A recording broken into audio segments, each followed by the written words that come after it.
শব্দ এই অধ্যায়টা একদম বেসিক থেকে অ্যাডভান্স লেভেলের প্রশ্নগুলো সলভ করবো এবং আশা করি এই ক্লাস শেষে তোমাদের একদম সিকিউ 100% ক্লিয়ার হয়ে যাবে। সো শুরু করা যাক। প্রথমে আমরা স্প্রিং সংক্রান্ত কিছু ম্যাথ করব। প্রথমে আমরা বেসিক শিখে নেব, দেন হচ্ছে ম্যাথ করব।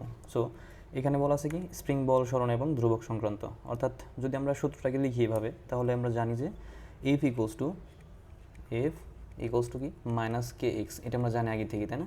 এটা হচ্ছে বল আর মানে স্প্রিং বল, আর এটা হচ্ছে স্প্রিং ধ্রুবক, আর এক্স হচ্ছে সরণ। এখন দেখো এখানে আমরা কীভাবে বুঝবো কোনটা কী বলা হয়, বা গ্রাফিকে যদি দেখা একটু চেষ্টা করি তাহলে দেখো এখানে ধরো আমি একটা স্প্রিং ধরলাম, এখানে একটা স্প্রিং আছে, এটা একটা স্প্রিং সাপোজ, ঠিক আছে? সো এই স্প্রিংয়ের উপর এখন মনে করো তুমি একটা বস্তু নিক্ষেপ করছো, ঠিক আছে? একটা বস্তু নিক্ষেপ করছো, তাহলে অবশ্যই স্প্রিংটা কী হবে, সংকুচিত হয়ে যাবে, অর্থাৎ ছোটো হয়ে যাবে, তাই না? সো এই যে এতটুকু যে ছোটো হয়ে গেলো, অর্থাৎ যতটুকু সে কমে গেলো, এটা হচ্ছে সরণ তার, ঠিক আছে? দূরত্ব কতটুকু অতিক্রম করছে আর কি, ঠিক আছে? এটা সরণ বলা হয়। সো এটা হচ্ছে এক্স, এবং কে হচ্ছে স্প্রিং ধ্রুবক, আর এফতে হচ্ছে স্প্রিং বল, ঠিক আছে? তো এখান থেকে কী শিখতে হবে, যখন আমরা এই স্প্রিং বলের ম্যাথ করব, ঠিক আছে, যখন আমরা স্প্রিং বলের ম্যাথ করব তখন এই মাইনাসটা দেওয়ার কোনো দরকার নেই। এখন তোমরা প্রশ্ন করতে পারো যে ভাই এখানে মাইনাস কেন আসলো? সো আমরা জানি, দেখো F equals two M A বা এম জি যাই দেও না কেন, অ্যান্ড এখানে কি মাইনাস কে এক্স। সো আমি এই ধারণাটা দিচ্ছি আর কি কেন এখানে মাইনাস আসছে। সো এই ত্বরণের মানটা আর স্বরণের মানটা দুইটা বিপরীতমুখী হওয়ার কারণে এখানে মাইনাসটা আসছে, ঠিক আছে? আর একটা কথা মাথায় রাখবো, কখনো ম্যাথ করার সময় আমরা এখানে মাইনাস ইউজ করবো না, ঠিক আছে? ওকে, এখান থেকে আরেকটা দিন শিখতে হবে, সেটা হলো স্প্রিং ধ্রুবক নিয়ে। স্প্রিং ধ্রুবকের একক আসে মাঝে মাঝে এমসিকিউতে। সো দেখো আমরা এই সমীকরণ থেকে, প্রথম সমীকরণ থেকে লিখতে পারি যে আমরা যেহেতু জানি F equals to K x, অর্থাৎ কে ইকোয়ালস টু কী হবে তাহলে এফ ডিভাইড বাই এক্স হবে। এবং আমরা যদি একক বের করি, এখন যদি একক বের করি তাহলে কী লিখতে পারি, উপরে হচ্ছে নিউটন, মানে বলের একক নিউটন, আর স্বর্ণের একক হচ্ছে metre, that means newton per metre, ঠিক আছে? নিউটন পার মিটার, এটা হচ্ছে কি, এটা হচ্ছে স্প্রিং ধ্রুবকের একক, ঠিক আছে? আশা করি তোমাদের এই বিষয়টা ক্লিয়ার একদম, ঠিক আছে? ওকে, অ্যান্ড দেন এরপরে যে প্রশ্নটা, সরি, একটা সিকিউ আছে।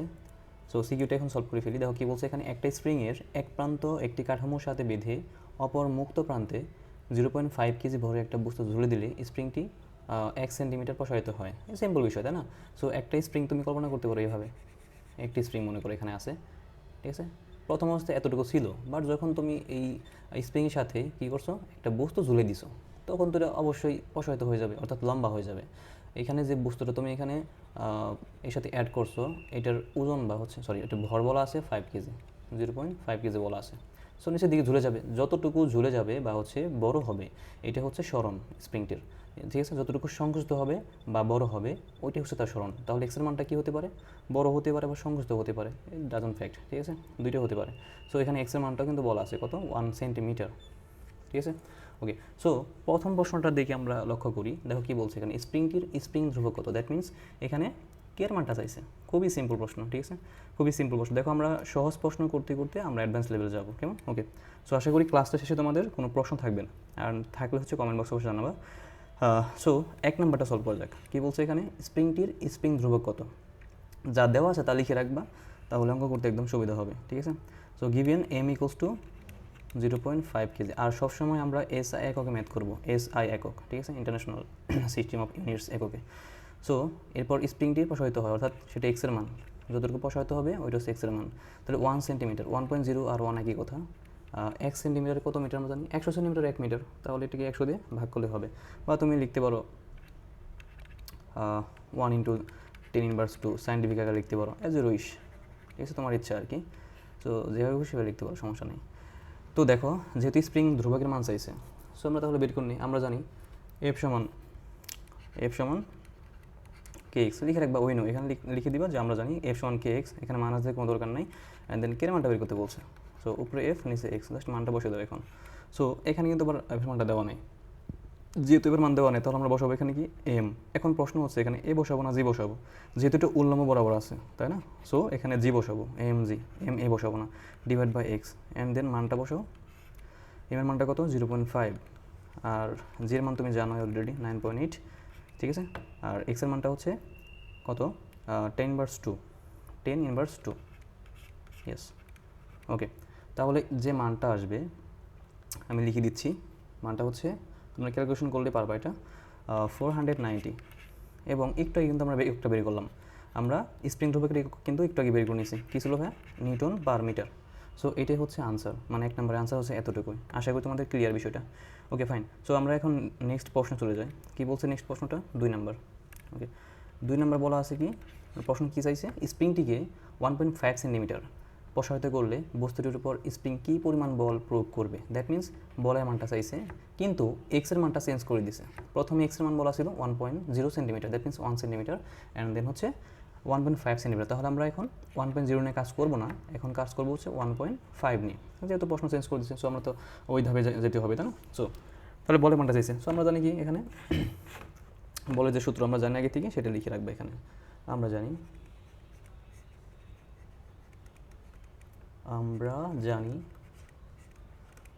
F equals to K x. এখানে মাইনাস দিলে হবে, না দিলে হবে, সমস্যা নেই।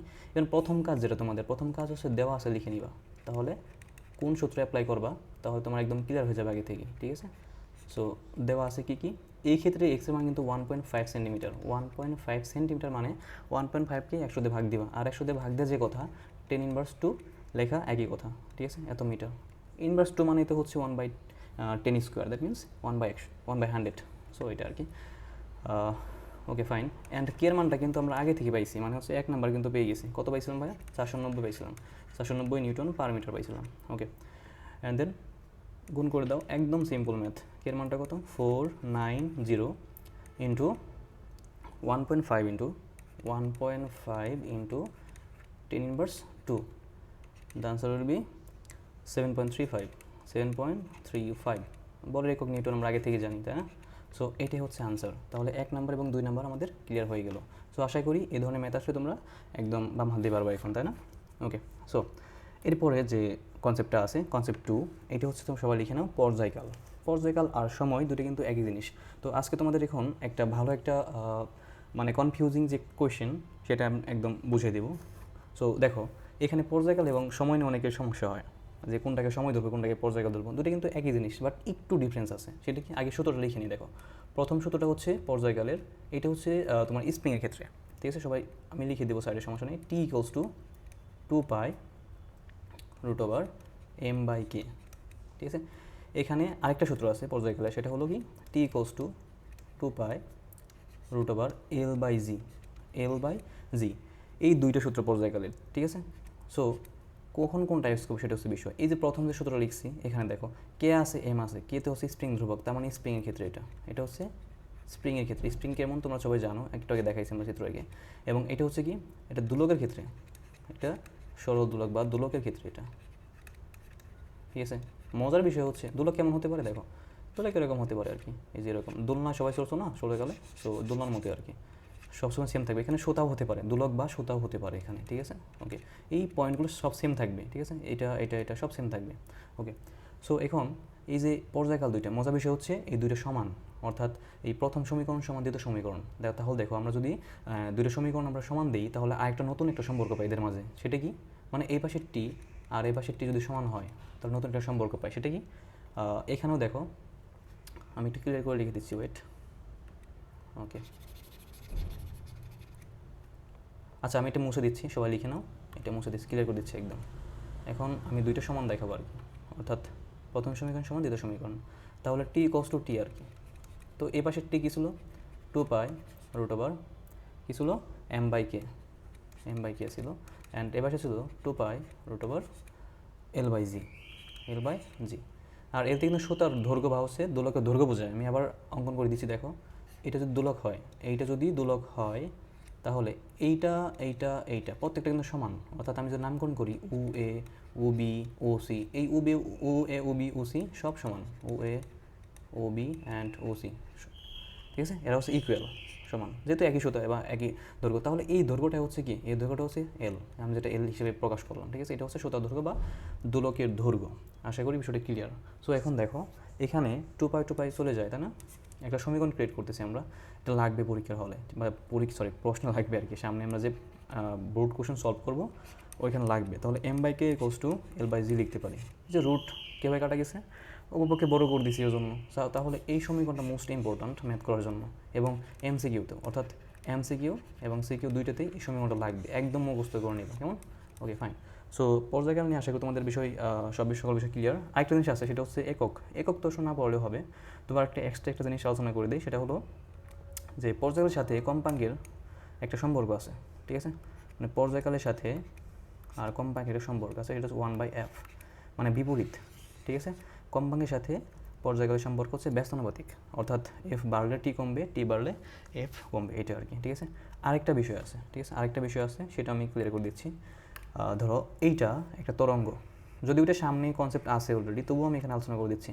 একটা তরঙ্গ মনে করো, এটা হতে পারে এরকম এরকম এরকম, ঠিক আছে? তো এই তরঙ্গর ক্ষেত্রে দেখো, জাস্ট সিম্পল একটা বিষয় আলোচনা করবো, এরপর আমরা সিকিউতে চলে যাবো।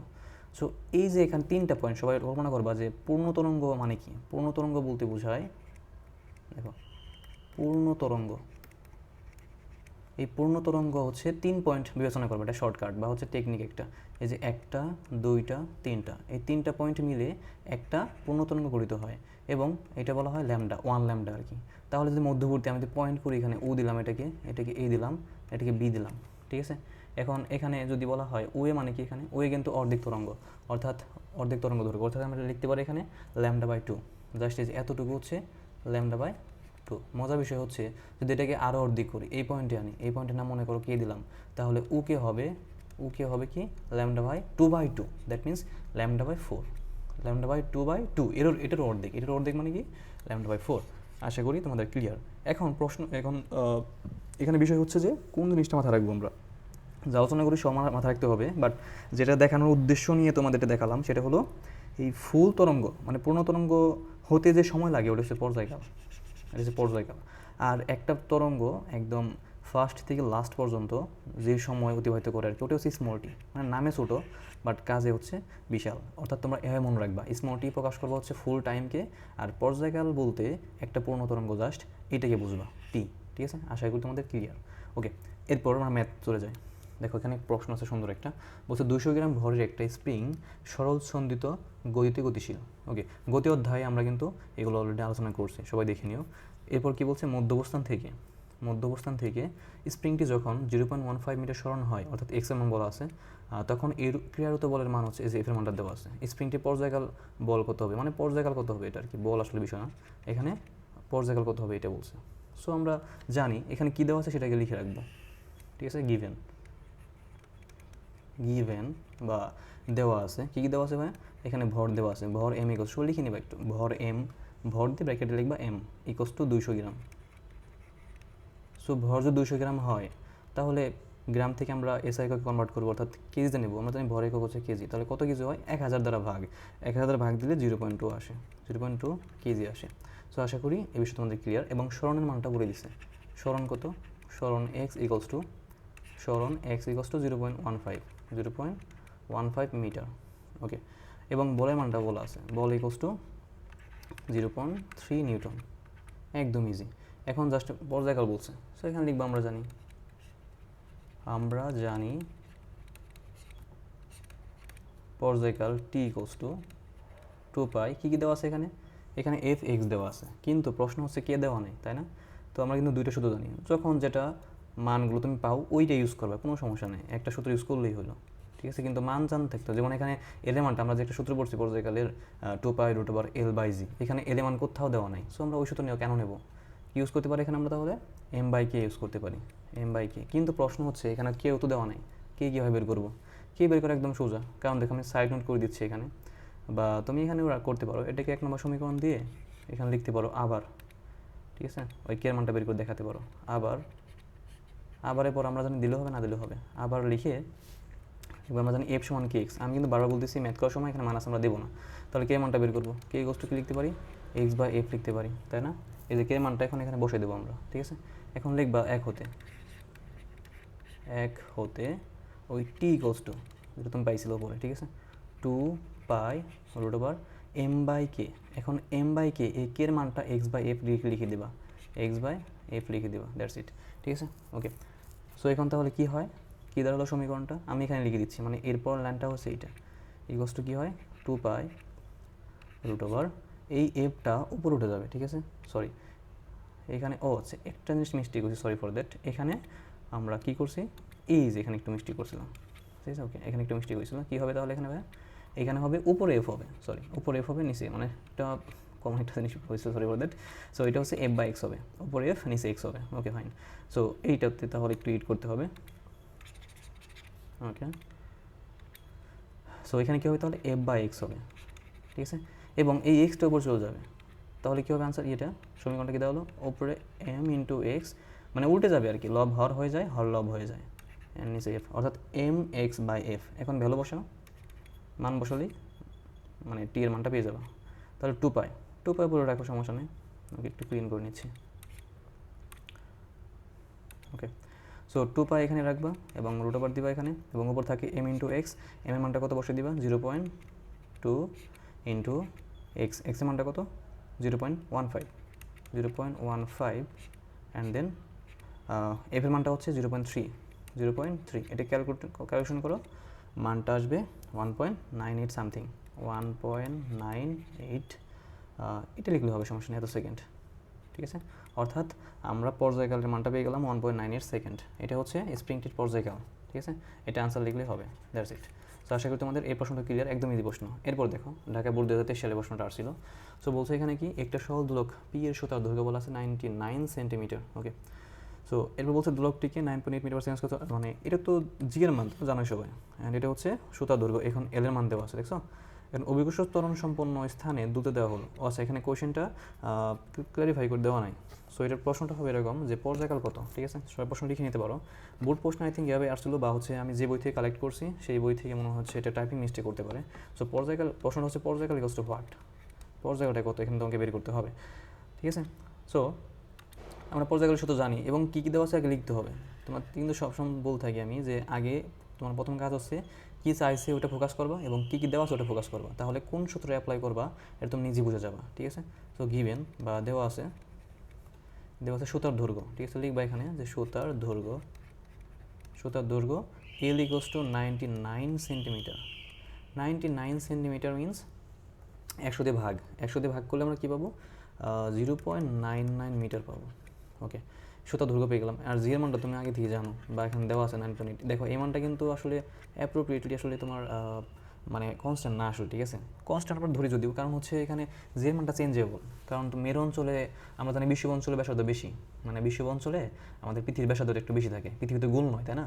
সো যেখানে ব্যাসার্ধ বেশি থাকে সেখানে জি এর মানটা কমে যায়, আর যেখানে মেরু অঞ্চলে কিন্তু ব্যাসার্ধ কম, এই ব্যাসার্ধ কম থাকার কারণে জি এর মানটা থাকে বেশি, মানে রিভার্স, উল্টা আর কি, বা ব্যস্তানুপাতিক বলতে পারো। ব্যাসার্ধের সাথে অভিকর্ষ ত্বরণটা বিপরীতমুখী কাজ করে আর কি, মানে ব্যস্তানুপাতিক আর কি, একটা মান বাড়লে একটা মান কমে আর কি, বিষয়টা এরকম। ওকে, সো এখন আমরা জানি এখানে পর্যায়কাল যেহেতু বের করতে বলছে, একদম ইজি প্রশ্ন এগুলো, ঠিক আছে। আমরা জানি পর্যায়কাল টি ইকুয়ালস টু, যেহেতু এখন এল আর জি এর সম্পর্ক আছে, তো আমরা directly L by G use করবো, তাই না, একদম simple. 2 pi root over L এর মানটা কত বলছে? এস আই এককে 0.9 divide by 9.8, so the answer will be 1.997 something, এত second, that is answer. Okay, একদম ইজি প্রশ্ন, ঠিক আছে। এখানে ঢাকা বোর্ড 2023 সালে আসছিল। ওকে, লাস্ট একটা প্রশ্ন হচ্ছে কি, 2.45 কেজি ভরের দুলক ঘড়ির দণ্ডের কার্যকর দৈর্ঘ্য 100 সেন্টিমিটার, অর্থাৎ 1 মিটার। ঘড়িটিকে 900 কিলোমিটার উঁচুতে মহাকাশে নিয়ে যাওয়া হলো। ভবিষ্যৎ দোলকটির ঘড়িটি স্প্রিং দুর্বল করতে বলছে। একদম সিম্পল এবং একটু ট্রিকি আছে এবং খুবই গুরুত্বপূর্ণ। এটা সিকিউ প্লাস এমসিকিউ দুইটাতে আসে, ঠিক আছে। সো ফার্স্ট অফ অল আমাদের কাজ হচ্ছে কী কী দেওয়া আছে লিখে নেওয়া। Given M equals to 2.45 kg, and then কার্যকরী দৈর্ঘ্য অর্থাৎ L equals to 100 centimetre. 100 centimetre লিখে আমরা জানি এটা সমান 1 মিটার লিখবা, এসআই ম্যাথ করতে হবে, ঠিক আছে। এরপর হচ্ছে 900 কিলোমিটার উঁচু নিয়ে যাওয়া হলো, এটা কোনো কাজ নেই, আই থিঙ্ক এটা কোনো কাজ নেই। এখন ভবিষ্যতে স্প্রিং দুর্ভাগ্যে মান নির্ণয় করতে বলছে, তার মানে K equals to what, and আমরা এখানে জি এর মানটা কিন্তু আগে থেকে জানি, G equals to 9.8 metre per second square, ঠিক আছে। একটা জিনিস খেয়াল করো, আমরা যখন পর্যায়কালের মানটা বের করছি, পর্যায়কালের সূত্র লিখছি দুইটা, তখন সেখানে কিন্তু প্রথমটা ছিল 2 পাই ইন্টু এম আর কে এর মধ্যে সম্পর্ক, ঠিক আছে। আরেকটা ছিল কি এল এবং জি এর সাথে সম্পর্ক। এখন দেখো বিষয়টা খেয়াল করো একটু, এমও দেওয়া আছে এখানে, এলও দেওয়া আছে,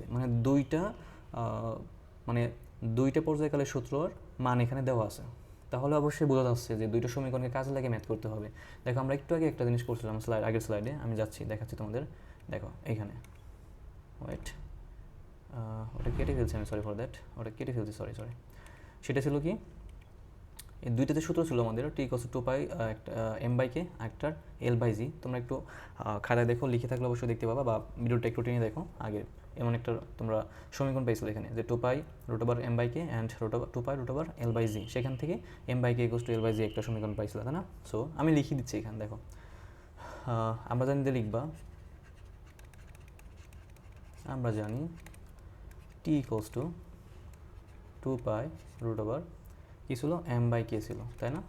ইভেন আরেকটা ছিল অ্যান্ড, এবং লিখবা এবং T equals to 2 pi root over small L divide by G. এই দুই সমীকরণ থেকে আশা করি তোমাদের মনে পড়ছে।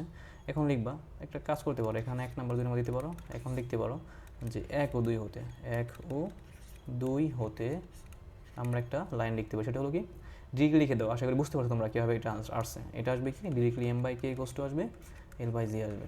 এখন কী বের করতে বলছে এখানে, কে মানটা বের করতে বলছে, আর্গুন করো, কে এল ইকুয়ালস টু এম জি থাকে, আর্গুন করলে, ঠিক আছে। অ্যান্ড দেন কে মানটা বের করতে বলছে। সো কে ইকুয়ালস টু একেবারে মান বের মানে মান বসিয়ে দিই। এম এর মানটা কত, 2.45, অ্যান্ড জি এর মানটা 9.8 তোমরা জানো। অ্যান্ড দেন হচ্ছে ডিভাইড বাই এল, এই এলটা নিচে এসে পড়বে। সো এল এর মানটা কত বলা আছে, 1 মিটার। সো 1 লিখলে হবে, না লিখলে হবে, সমস্যা নেই। সুতরাং কে এর মানটা পাবা কত, কে এর মানটা পাবা হচ্ছে 2.4, মানে 10-এর কাছাকাছি। সো আই থিঙ্ক 24.01, 24, তাও ক্যালকুলেশন করে নিও তোমরা, ঠিক আছে, শিওর হওয়ার জন্য। সো 24.01, এই কে এর মানটা একক কি, নিউটন পার মিটার, আমরা কিন্তু প্রথমে বের করে নিচ্ছি, ঠিক আছে। ওকে, সো আশা করি তোমাদের ক্লিয়ার। এখানে আনসার। ওকে, সো নেক্সট প্রশ্ন। আচ্ছা, কনসেপ্ট 3। এখন 3 কী বলছে, তরঙ্গ দৈর্ঘ্য, বেগ এবং কম্পাঙ্ক। দেখো আমি শুরুতে বলে নিচ্ছি যে তরঙ্গ দৈর্ঘ্যকে প্রকাশ করা হয় ল্যামডা দ্বারা, এবং যার একক হচ্ছে কি মিটার, ঠিক আছে। এবং বেগের একক হচ্ছে কি, বেগের একক কিন্তু আমরা আগে ক্লাসে পড়ছি, তাই না, গতি অধ্যায়ে, মিটার পার সেকেন্ড, ঠিক আছে। আর প্রকাশ করা হয় ভি দ্বারা, ভ্যালোসিটি। ওকে, কম্পাঙ্ক ফ্রিকোয়েন্সি এফ দ্বারা প্রকাশ করা হয়, ঠিক আছে। এবং এর একক হচ্ছে হার্টজ বা পার সেকেন্ড। এসআই এককে সাধারণত এটা ইউজ করা হয়, হার্টজ ইউজ করা হয়। এবং এটা আরেকটা একক আছে পার সেকেন্ড। কীভাবে আসে ভাইয়া, আসে হচ্ছে এফ সমান আমরা জানি 1/t। এর জন্য এই যে এখানে একক যদি বের করি তাহলে পার সেকেন্ড আসে, ঠিক আছে। এবং পার সেকেন্ডকে এক কথায় হার্টজ হিসেবে প্রকাশ করা হয়।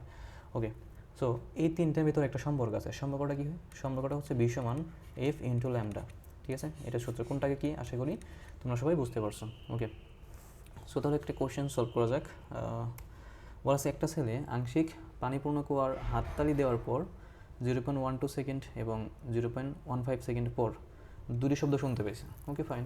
সো শব্দটির কম্পাঙ্ক বলা আছে 1.2 কিলো হার্টজ। কিলো হার্টজ মানে 1000 দিয়ে গুণ দিলে সেটা হার্টজ এসে যাবে, হার্টজ এককে করতে হবে। এখন বলছে পানিতে শব্দের বেগ, আর কিছু নাই, এই যে বুঝলাম না এত সমস্যা হচ্ছে কেন এখানে, শব্দের বেগ, পানিতে শব্দের বেগ বলা নাই। তবে হচ্ছে তোমরা এখানে আশা করি প্রশ্নটা মনে হয় এমন ছিল, 1500 ছিল, 1500 মিটার পার সেকেন্ড ছিল, ঠিক আছে, 1500 মিটার পার সেকেন্ড ছিল, ঠিক আছে। বাট রিয়েলভাবে হচ্ছে পানিতে শব্দের বেগ সাধারণত আমরা পড়ছি যে 1493, ঠিক আছে, 1493। তো এটা তোমাদের পেইন নাই, এটা দেওয়া থাকবে, প্রশ্ন এটা দেওয়া থাকবে, 1500 দিয়ে থাকতে পারে, 1493 দিয়ে থাকতে পারে। সো যেটা দেওয়া থাকবে ওটা ইউজ করবা। আর যদি দেওয়া না থাকে তাহলে তোমরা অবশ্যই এটা ইউজ করবা। আই থিঙ্ক এটা দেওয়া ছিল, সো আমরা 1500 ইউজ করে ম্যাথটা করবো, ঠিক আছে। ওকে, সো ফার্স্ট অফ অল আমাদের কী কাজ করতে হবে, যা যা দেওয়া আছে ওটা লিখে ফেলবো আমরা।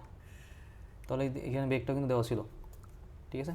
ওকে, তাহলে বেগটা কত এখানে, বি ইকুয়ালস টু 15। আর কিন্তু প্রশ্ন কিন্তু পানিতেই বলছে, বায়ুতে বলা নেই, সবাই খেয়াল রাখবা, পানিতেটা বের করতে বলছে। সো এত পেন না দরকার নেই, প্রশ্নে এক্সট্রা জিনিস দেওয়া থাকতেই পারে, স্বাভাবিক, তোমাকে ভেলকি লাগানোর জন্য, ঠিক আছে, থাকতে পারে, বা সমস্যা ক্রিয়েট করার জন্য, তোমাকে মানে বোকা বানানোর জন্য, মোট কথা বোকা বানানোর জন্য প্রশ্ন একাধিক থাকতে পারে। সো আমরা যে প্রশ্ন সলভ করতেছি এখানে তো ঘ নাম্বার ইনক্লুডেড ছিল। সো হতে পারে এটা শুধু প্রথম প্রশ্নটা, মানে ঘ নাম্বারটা, এই কারণে আমাদের সকল ভ্যালুগুলো নাও লাগতে পারে। এটা নিয়ে তোমরা পেন খাবে না, যা বের করতে বলে ওটা বের করবো, যতটুকু মান লাগে ওটা দিয়ে কাজ করো, ব্যাস। একটা মান বা গ্যাপ রইলো, এটা নিয়ে চিন্তা করার কোনো দরকার নাই। সো ভি ইকুয়ালস টু এত মিটার পার সেকেন্ড, ঠিক আছে, 1500 metre per second. And then F equals to শব্দের কম্পাঙ্ক, এফ ইকুয়ালস টু কী বলা আছে, 1.2 কিলো হার্টজ। তো কিলো হার্টজ থেকে যদি হার্টজ আমি কনভার্ট করি তাহলে এখানে 1000 দ্বারা গুণ দিতে হয়, আর মানটা আসে কত, দেখো 1.2 এর পর যদি এখানে পয়েন্ট না থাকতো তাহলে যদি হয় মানে 12 পর হচ্ছে 1000 হইতো, মানে 3টা শূন্য হইতো, যেহেতু এখন দশমিক আছে এজন্য 2টা শূন্য হবে, এখন 1200 হার্টস হবে এখানে। মানে হাতে ক্যালকুলেশন কিন্তু করা যায়, এগুলো ক্যালকুলেট দিয়ে করলেও হবে, ঠিক আছে। ওকে, সো এইগুলো মান দেওয়া আছে। এখন প্রশ্ন বের করতে বলছে কি, তরঙ্গ দৈর্ঘ্য বের করতে বলছে। একদম সিম্পল, আমরা জানি বা we know V equals to F lambda, and এখানে ল্যামডা হচ্ছে তরঙ্গ দৈর্ঘ্য। ল্যামডা ইকুয়ালস তাহলে কী হবে, ওপরে ভি হবে, নিচে এফ হবে, তাই না?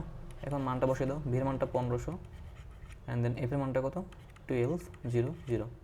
সো কাটা কাটা, এখানে ভাগ করো, ভাগ করলে মানটা পাবো হচ্ছে 1 point something, I think 1.25, and S এককে ম্যাথ করতেছি, সো ল্যামডা হচ্ছে মিটার। সো এটা হচ্ছে অ্যান্সার। দেখো খুবই সিম্পল ম্যাথ, তাই না? খুবই সিম্পল ম্যাথ। এটা কিন্তু বোর্ডের প্রশ্ন সলভ করতেছি আমরা, ঢাকা বোর্ড 2024 সালে রিসেন্ট প্রশ্নটা, ঠিক আছে। ওকে, সো এই প্রশ্নগুলো রিপিট হবে, বোর্ড প্রশ্নগুলো যে যত বেশি সলভ করবে সে তত বেশি এগিয়ে থাকবে অন্যদের থেকে, ঠিক আছে, এটা মাথায় রাখবে সবাই। ওকে, এরপর দেখো, এরপর একটা প্রশ্ন, সুর শলাকা থেকে সৃষ্ট শব্দের বায়ু ও পানিতে বেগ যথাক্রমে বলা আছে 343 আর 1499। ওকে ফাইন, তরঙ্গ দৈর্ঘ্য বলা আছে, খুবই সিম্পল, তাই না? উভয় পক্ষে সুর শলাকাটি একই ছিল কি না। দেখো আমাদের মনে কিন্তু একটা প্রশ্ন ঘুরে যে আসলে অনেক সময় যে প্রশ্নগুলো থাকে আমরা বুঝতে পারি না যে কী বের করতে বলছে এখানে, তাই না? যেমন এই যে এখানে একটা প্রশ্ন বলছে, প্রথমে দেখো তোমরা সবাই খেয়াল করো, আশা করি তোমাদের সবাই ক্লিয়ার হয়ে যাবে এখন থেকে। সো এখানে বলা আছে বায়ু ও পানিতে বেগ, তাহলে বেগে মানটা দেওয়া আছে। ফার্স্ট অফ অল কি, বেগে মানটা দেওয়া আছে, মনে মনে চিন্তা করবে এখানে, যেহেতু বেগ দেওয়া আছে, তরঙ্গ দৈর্ঘ্যও দেওয়া আছে, তাহলে এদের সাথে সম্পর্ক ছিল কার?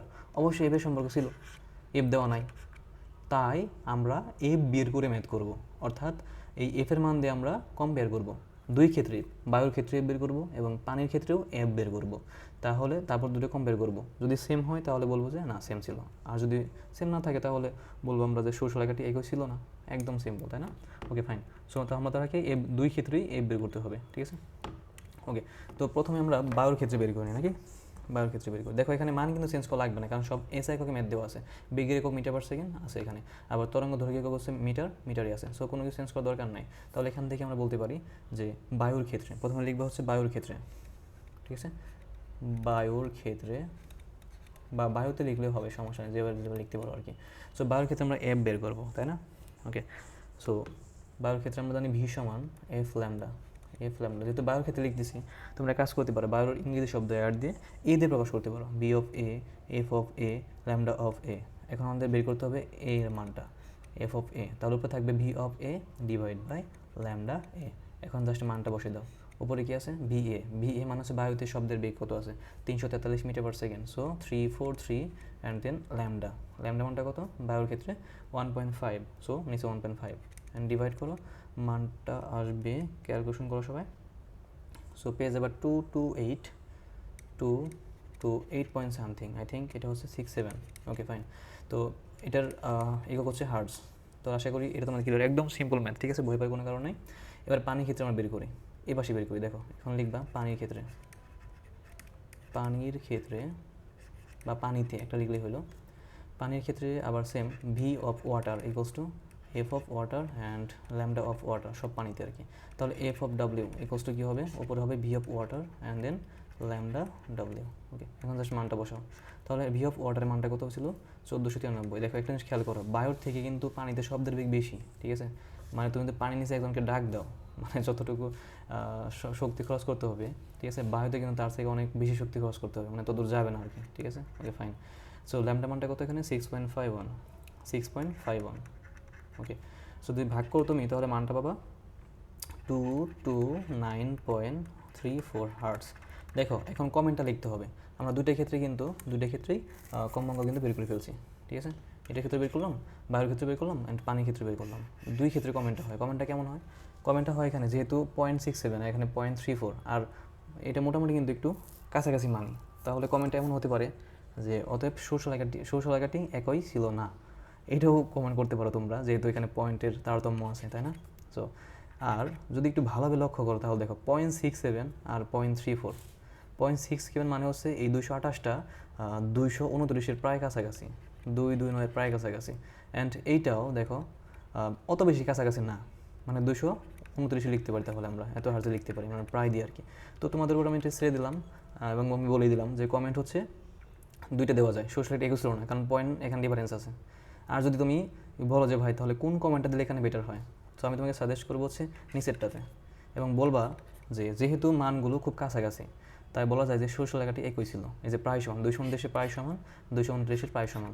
কীভাবে হলো দেখো, যদি 0.5 অথবা তার সাথে বেশি থাকে তখন আমরা পরবর্তী পূর্ণ সংখ্যা নেব। যেমন এখানে 228.67 আছে, এখানে পয়েন্টের পর 5-এর বেশি আছে, অর্থাৎ আমরা 229 নিতে পারবো।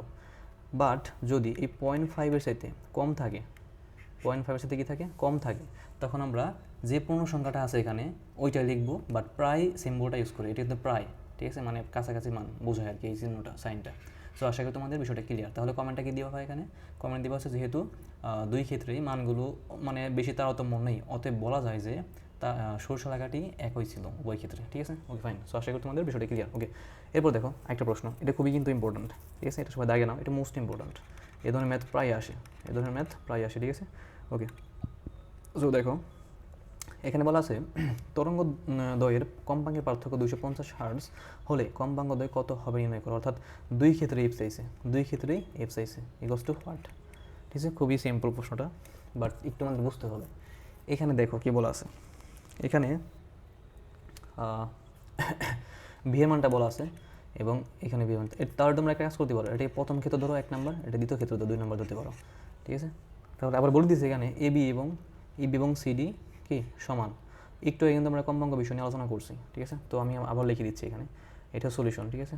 সলিউশনটা কেমন হবে দেখো, লিখবা গিভেন বা দেওয়া আছে, গিভেন কী দেওয়া আছে ভাই এখানে, এবি ইকুয়ালস টু সিডি দেওয়া আছে, তাই না, AB equals to CD. So এখানে এবির মানটা দেখো কয়টা পয়েন্ট আছে, আমি কিন্তু বারবার বলতেছি, আগে কিন্তু এটা আমি পড়াইছি একটু আগে, যে 3 পয়েন্টকে আমরা পূর্ণ একটা হলে আমরা ধরবো। তাহলে এখানে একটা পয়েন্ট, এখানে একটা পয়েন্ট, এখানে একটা পয়েন্ট, তাহলে কয়টা পয়েন্ট আছে ভাই এখানে, একটা, 3টা পয়েন্ট, তাহলে এটা একটা পূর্ণ, এই যে একটা পূর্ণ, তাহলে এখানে একটা ল্যামডা, এখানে একটা ল্যামডা, আবার এখান থেকে আরেকবার কাউন্ট করতে হবে পরবর্তীতে যেতে হলে।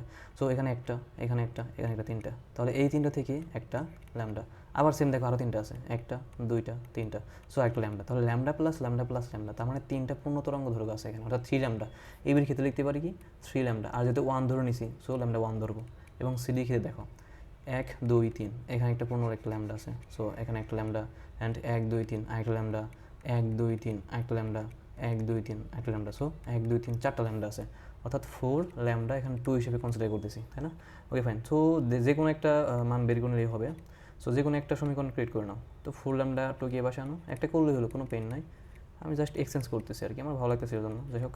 সো দেখো ল্যামডা 2 ইকুয়ালস টু উপরে 3 থাকে, নিচে 4 থাকে, অ্যান্ড এখানে ল্যামডা 1 থাকে, তাই না। ওকে, তাহলে ল্যামডা 1 এর 2 এর মানটা কত আসলো, 3/4। 3/4কে যদি আমরা ক্যালকুলেশন করি তাহলে কত আসবে, বা এভাবে লিখে দিলে হবে, আমি একটু করে নিই তাহলে। ওকে দেখো এখানে ক্যালকুলেটর কোথায় গেল, ওকে ফাইন, এটা নিয়ে কাজ করি, আরে আসে না কেন, আসছে। সো কী করতেছি আমরা, 4 ডিভাইড বাই 3 ডিভাইড বাই 4 করতেছি, তাহলে আসে 0.75, ওকে। সো 0.75 আসতেছে আমাদের, তো এখন লিখতে পারি 0.75 ল্যামডা 1। সো তোমাদের এখানে এখন দেখো পরবর্তী ক্ষেত্রে কী দেওয়া আছে, তরঙ্গ দৈর্ঘ্যের কম্পাঙ্কের পার্থক্য বলা আছে 250 হার্টজ, ঠিক আছে।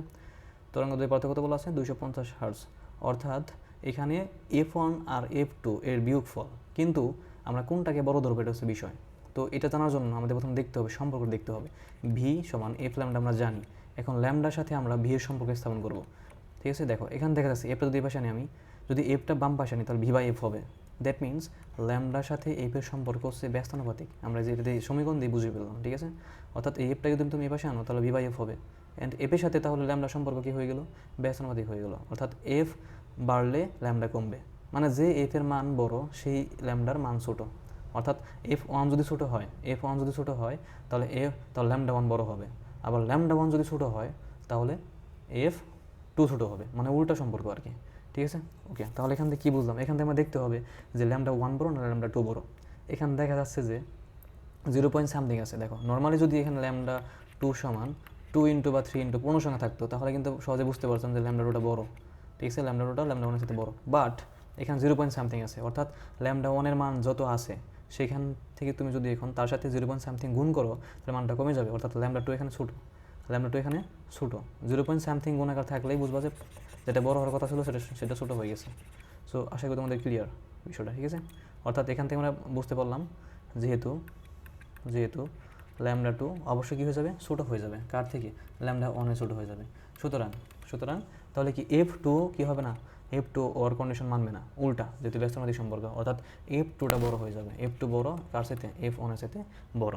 সো এফ টু বড় হওয়ার কারণে আমরা এখন লিখতে পারি যে নাও কী লেখা যায়, ওকে।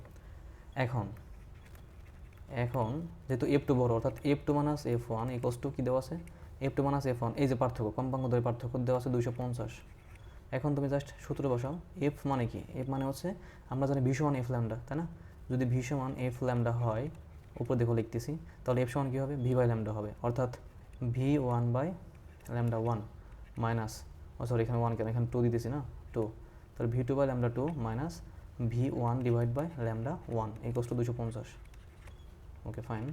সো এখানে কী থাকে তাহলে, এখানে থাকতেছে ভি টু মানটা বসে দাও, কত আসে, ভি টুর মানটা আছে কত, এই যে পরের চিত্রে আর কি 350 আছে, 350, এবং ল্যামডা টু এর মানটা তোমরা জানি না, তাই না, কিন্তু ল্যামডা টু এর মানটা আমি এখানে আগে বের করে ফেললাম, কত, 0.75 ল্যামডা ওয়ান মাইনাস ভি ওয়ানের মানটা কত, 400 ডিভাইড বাই কত দেবো, ল্যামডা ওয়ান দেবো, জাস্ট মিল রাখবো ল্যামডার সাথে ল্যামডা, তার 250 থাকে এখানে। মোট কথা আমাদের ল্যামডা ওয়ান বের হলেই ল্যামডা টু পেয়ে যাবো, অ্যান্ড দেন কম্পাঙ্কগুলো পেয়ে যাবো। এরপর দেখো এখানে জাস্ট লসগু কত হবে,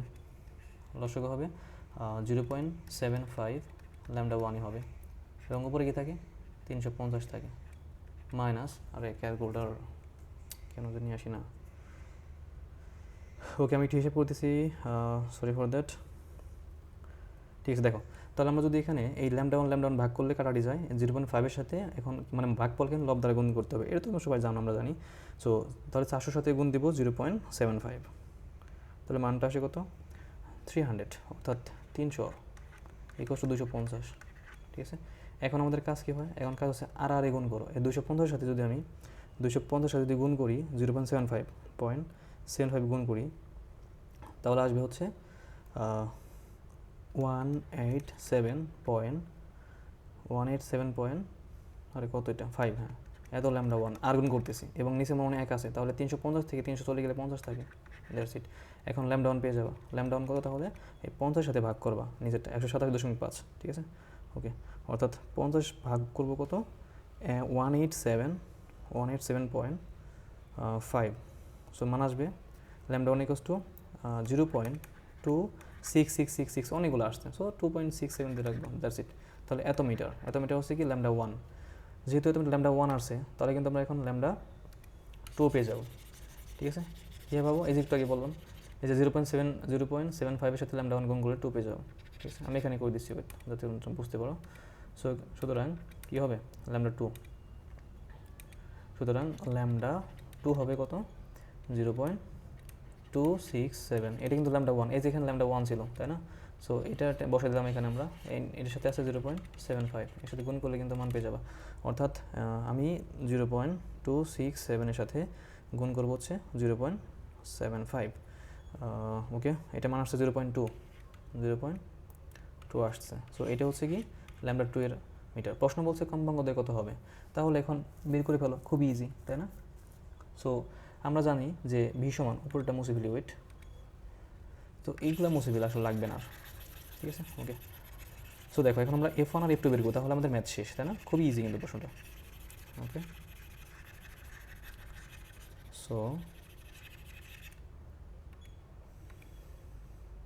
ফাইন, ওকে। নাও বা এখন লিখতে পারি F1, এটা লিখলে হলো F1 সমান আমরা কী জানি, ভি সমান এফ ল্যামডা, তাই না, নিচে ল্যামডা হবে, তাহলে উপরে ভি হবে, তাহলে V1 বাই ল্যামডা ওয়ান। এখন V1 আমরা আগে থেকে জানি কত, সেটা 400 ছিল, তাই না, ওকে ফাইন। সো ল্যামডা ওয়ান কত, তাহলে ল্যামডা ওয়ান তো আমরা আগেই বের করে ফেলছি। সো ল্যামডা ওয়ান এখানে 0.267, ঠিক আছে, ওকে। তাহলে ভাগ করে, এখন ভাগ করলে কিন্তু মান পেয়ে যাবে। সো F1 কত এখানে, F1 হচ্ছে, আচ্ছা ভাগ করে নিয়ে দাঁড়াও, 400 ডিভাইড বাই 0.267, ওকে, সো মানটা আসে 1498.127 এত হার্টজ, ঠিক আছে। যেটা হচ্ছে কি F1 এর মান, F1 এর মান আমরা পেয়ে গেলাম, ঠিক আছে। ওকে, এবং দেখো অনেক সময় কিন্তু এটা অনেক গাইড বা হচ্ছে বই কিন্তু এটা 1500 দেওয়া, এখানে মান কিন্তু 1500 দেওয়া। দেখো আমরা দশমিক দিয়ে করছি ম্যাথগুলো, সো এখানে 267, এখানে কিন্তু আরও অনেক মান ছিল, সো ওইগুলোর কারণে একটু মানটা কমে আসছে। এর জন্য তোমাকে ম্যাথ কখনো কাটা দেবে না আশা করি, ঠিক আছে। সো এরপর F2 কত হবে তাহলে? F2 তুমি যেখান থেকে F1 মাইনাস F2 সমান যে 250 লিখছিলা, ওখানে 250 এখন যোগ করে দিলে হয়ে যাবে, ঠিক আছে, বা বিয়োগ করে দিলে হয়ে যাবে। আর তুমি এটাও করতে পারো, F2 ইকুয়ালস টু V2/λ2 হিসেবে করতে পারো, ঠিক আছে। কী হবে, V2 মানটা কত? 350, ঠিক আছে, এবং λ2 কত পেয়েছিলাম? λ2 এর মানটা পাইছিলাম 0.2, ঠিক আছে। এই যে এখানে কিন্তু মান বের হয়ে যাচ্ছে কত, 350 ডিভাইড বাই 0.2 ইকুয়ালস টু 1750, ঠিক আছে। তাহলে F2 হবে 1750, অ্যান্ড দ্যাট ইজ আনসার, ঠিক আছে। এবং এই যে F2 আর F1 এই দুইটা মানে চাইছে। সো আশা করি সবার প্রশ্নটা ক্লিয়ার। প্রশ্ন কিন্তু খুব ইন্টারেস্টিং ছিল, তাই না? ওকে, সো আমরা নেক্সট প্রশ্ন তাহলে চলে যাই। নেক্সট প্রশ্নটা কি বলছে, পি ও কিউর মাধ্যমে, আমার চার্জ মনে শেষ হয়ে যাচ্ছে, সরি দেখিনি, দাঁড়া একটু। ওকে, আছে। তাহলে এই প্রশ্নটা আমরা এখন সলভ করবো। কী বলা আছে? বলছে পি ও কিউ মাধ্যমে শব্দের বেগ যথাক্রমে এত মিটার পার সেকেন্ড এবং এত মিটার পার সেকেন্ড। মাধ্যম দ্বয়ে তরঙ্গ দৈর্ঘ্যের পার্থক্য বলা আছে, একদম সেম আগের ম্যাথের মতোই, তাই না? পার্থক্য দিয়ে ম্যাথ করা কিন্তু খুব ইন্টারেস্টিং। সো বলছে এখন কি, যে গাণিতিকভাবে বিশ্লেষণ, ওই আগের লাইনটা পড়ি নাই। পি ও কিউ মাধ্যমে শব্দটি 40 কম্পনের জন্য অতিক্রান্ত দূরত্বের পার্থক্য বলা আছে। আচ্ছা, প্রশ্নটা কিন্তু একটু লেন্দি, তাই না? ওকে, প্রশ্ন সবাই একটু ভালোভাবে পড়ে নাও, কারণ এই প্রশ্নটা অনেক বড়, এই কোশ্চেনটা একটু বড়, বুঝছো? সো উত্তরটা একটু বড় হবে একটু। এটা কিন্তু সিলেট বোর্ড 2022 সালে আসছিল সৃজনশীল, ঠিক আছে। ওকে, সো দেখো আমরা শুরু করে দিই। এখানে বলছে যে পি ও কিউ মাধ্যমে শব্দের বেগ 350 মিটার পার সেকেন্ড এবং 400 মিটার পার সেকেন্ড। মাধ্যম দ্বয়ের তরঙ্গ দৈর্ঘ্যের পার্থক্য বলা আছে 0.4 মিটার। ওকে, পি ও কিউ মাধ্যমে 40টি কম্পনের জন্য অতিক্রান্ত দূরত্বের পার্থক্য কত হবে? মানে দূরত্বের পার্থক্য চেয়েছে। দেখো এখানে কিন্তু নতুন একটা সূত্র অ্যাপ্লাই করবো আমরা। প্রশ্নটা একটু তোমাদের ধৈর্য ধরতে হবে, একটু বড় হবে আই থিঙ্ক। সো দেখো, আমরা যেহেতু কম্পাঙ্ক দেওয়া নেই, ঠিক আছে, যদি কোনো কিছু একটা মানে ভি সমান এফ ল্যামডা, আমরা সূত্র পড়ছি ভি সমান এফ ল্যামডা, যদি এই তিনটা মানের মধ্যে কোনো একটা মান মিসিং হয়, তাহলে দুইটা ক্ষেত্রের জন্যই যে কোনো একটা মান ধরে নিবা। যেমন এই ক্ষেত্রে আমাদের ধরতে হবে, ধরি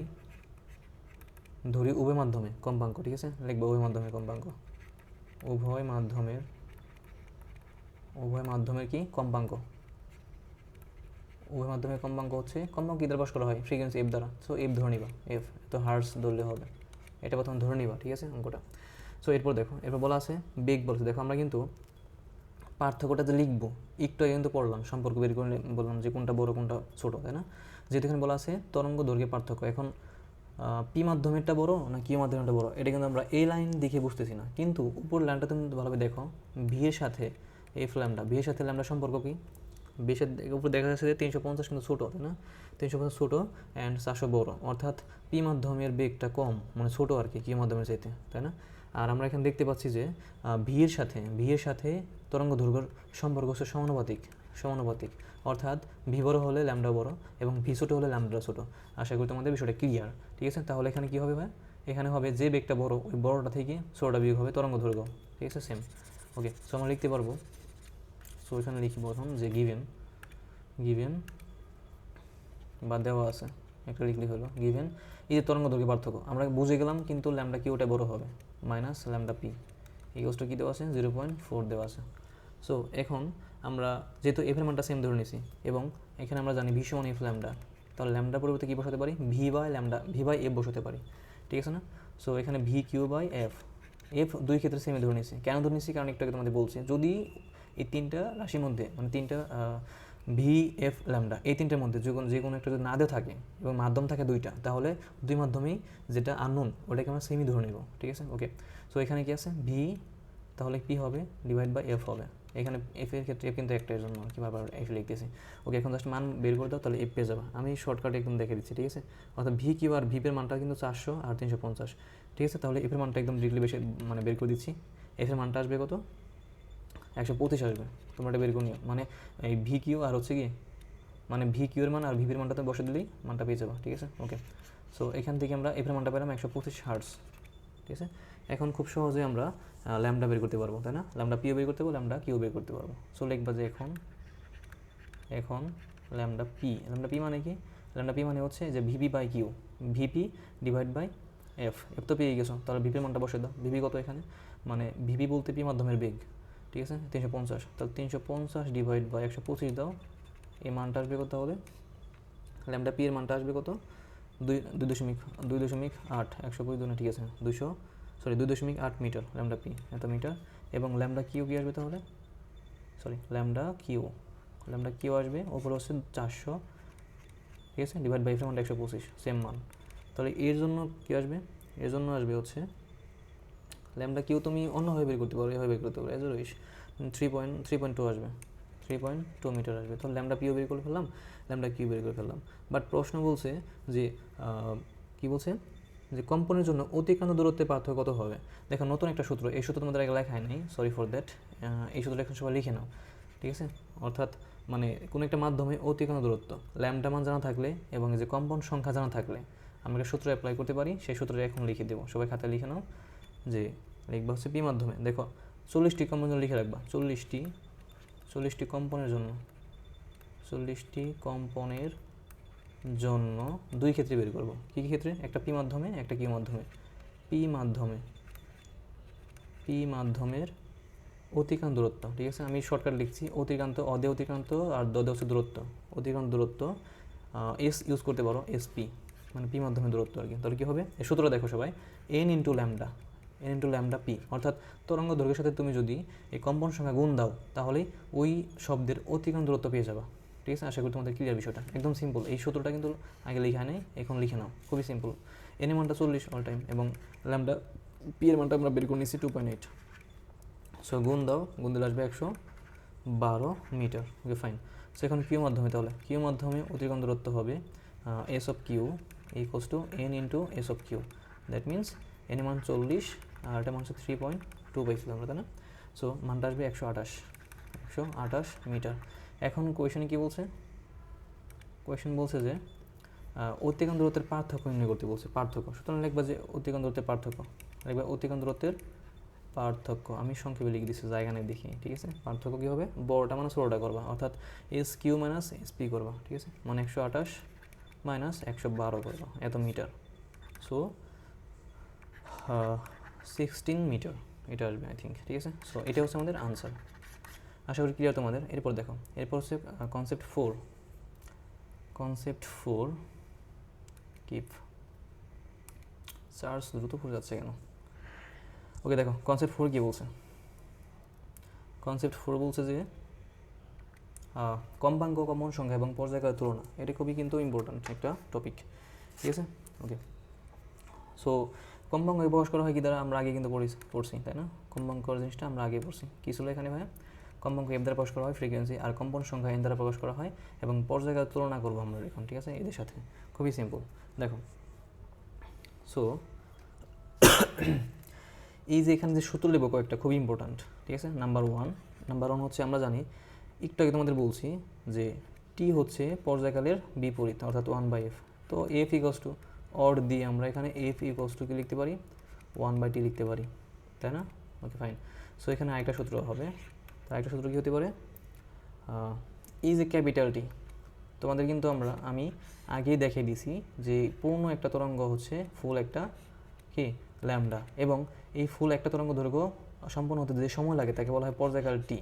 আর যদি আমি লম্বা করে আরও কয়টা তরঙ্গ আঁকি, ফুল তরঙ্গ, এই ফুল তরঙ্গ কমপ্লিট হতে যে সময় লাগে সেটা হচ্ছে স্মল টি হিসেবে কাউন্ট করো, তোমাদের কিন্তু বলছিলাম। তাহলে মোট সময় হচ্ছে টি, খাতায় নোট করে রাখো, এই মোট সময় হচ্ছে স্মল টি, আর পর্যায়কাল মানে একক সময় আর কি, ঠিক আছে, এটা হচ্ছে ক্যাপিটাল টি, এটা হচ্ছে পর্যায়কাল, আর এইটিটা হচ্ছে মোট সময় মানে পূর্ণ একটা তরঙ্গ না, সরি ফর দ্যাট, সম্পূর্ণ তরঙ্গ, ঠিক আছে। আর একটা পরিপূর্ণ তরঙ্গ, একটা জাস্ট পরিপূর্ণ তরঙ্গ হচ্ছে টি, মানে ক্যাপিটাল টি।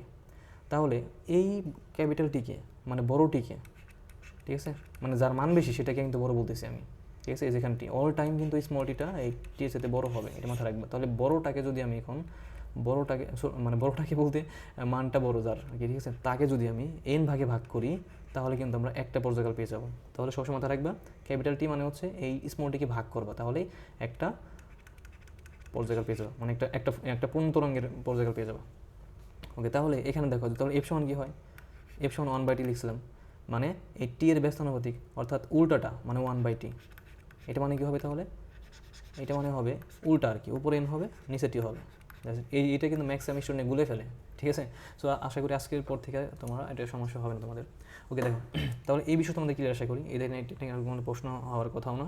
এরপর দেখো তাহলে পূর্ণ তরঙ্গ কিন্তু আমরা এই তরঙ্গ হিসেবে মানে চিনে ফেললাম, কিন্তু আরেকটা তরঙ্গ আছে এক ধরনের যেটাতে প্রশ্ন আসে। 2024 সালে অনেক বোর্ডে প্রশ্ন আসছিল, কুমিল্লা বোর্ডে প্রশ্ন আসছিল। সো দেখো এটা সম্পর্কে একটু আলোচনা করি। সো সেটা কী তাহলে, সেটা হলো এই যে এরকম অনেকই থাকে, দাগ দাগ থাকে আর কি, দাগ এরকম, ঠিক আছে। দেখবা যে একটা হচ্ছে এরকম একদম ঘন দাগ থাকবে, ঘন দাগ, ঠিক আছে, ঘন দাগ। অ্যান্ড দেন হচ্ছে একটু পরে পাবা একটা প্রশ্নে, এরপর স্পেস থাকে কিছু, এরপর হালকা হালকা দাগ থাকে, আবার আবার দেখবে ঘন দাগ, আবার ঘন দাগ এরকম, আবার একটা হালকা দাগ, ঠিক আছে, এরকম হালকা হালকা দাগ। সো এই ধরনের তরঙ্গকে তোমরা দেখবা হচ্ছে যে এই যে যেটা একদম ঘন এটাকে বলা হয় সংকোচন, এটাকে মনে রাখবো সংকোচন, ঠিক আছে। আর যেটা হচ্ছে যে গ্যাপ গ্যাপ আছে এটা হচ্ছে প্রসারণ, এটাকে বলা হয় প্রসারণ। তাহলে এই যে সংকোচন একটা প্রসারণ মিলেই কিন্তু একটা ল্যামডা তৈরি হয়। যেমন আগে আমরা বলছিলাম এখানে যে একটা 3টা পয়েন্ট, 1 পয়েন্ট 2 পয়েন্ট 3 পয়েন্ট, ঠিক আছে। তো 3 পয়েন্ট, এই 3টা পয়েন্ট মিলে কিন্তু একটা ল্যামডা তৈরি হয়, তাই না। ঠিক ওই রকম এখানে 3 পয়েন্ট না, এখানে 2টা পয়েন্ট, একটা হচ্ছে সংকোচন একটা প্রসারণ, এই দুইটা মিলে হবে 1 ল্যামডা, অর্থাৎ একটা পূর্ণ তরঙ্গ কাউন্ট করা হয় সে একটা সংকোচন এবং একটা প্রসারণকে। আশা করি বিষয়টা বুঝছো তোমরা। এরপর দেখো, সো এইগুলো ক্লিয়ার আশা করি। এখন ম্যাথে চলে যাই, আমরা ম্যাথ করি, ঠিক আছে। ওকে, আবার একটু চেক দিয়ে নিই, কারেন্টও নাই। ওকে ফাইন। সো দেখো আমরা এই প্রশ্ন সলভ করি।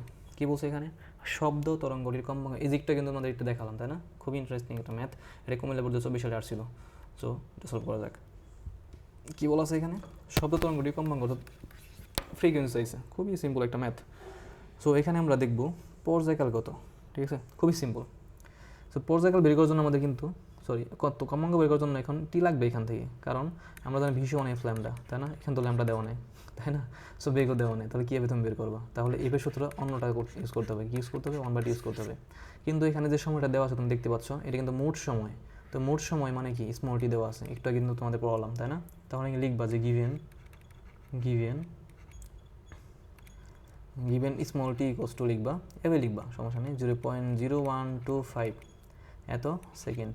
সুতরাং লিখবা যে অর্থাৎ অতএব লিখবা, সুতরাং একটু দিলেই হইল, অতএব এই বিষয়টা পর্যায়কাল হবে, পর্যায়কাল বের করবা, পর্যায়কাল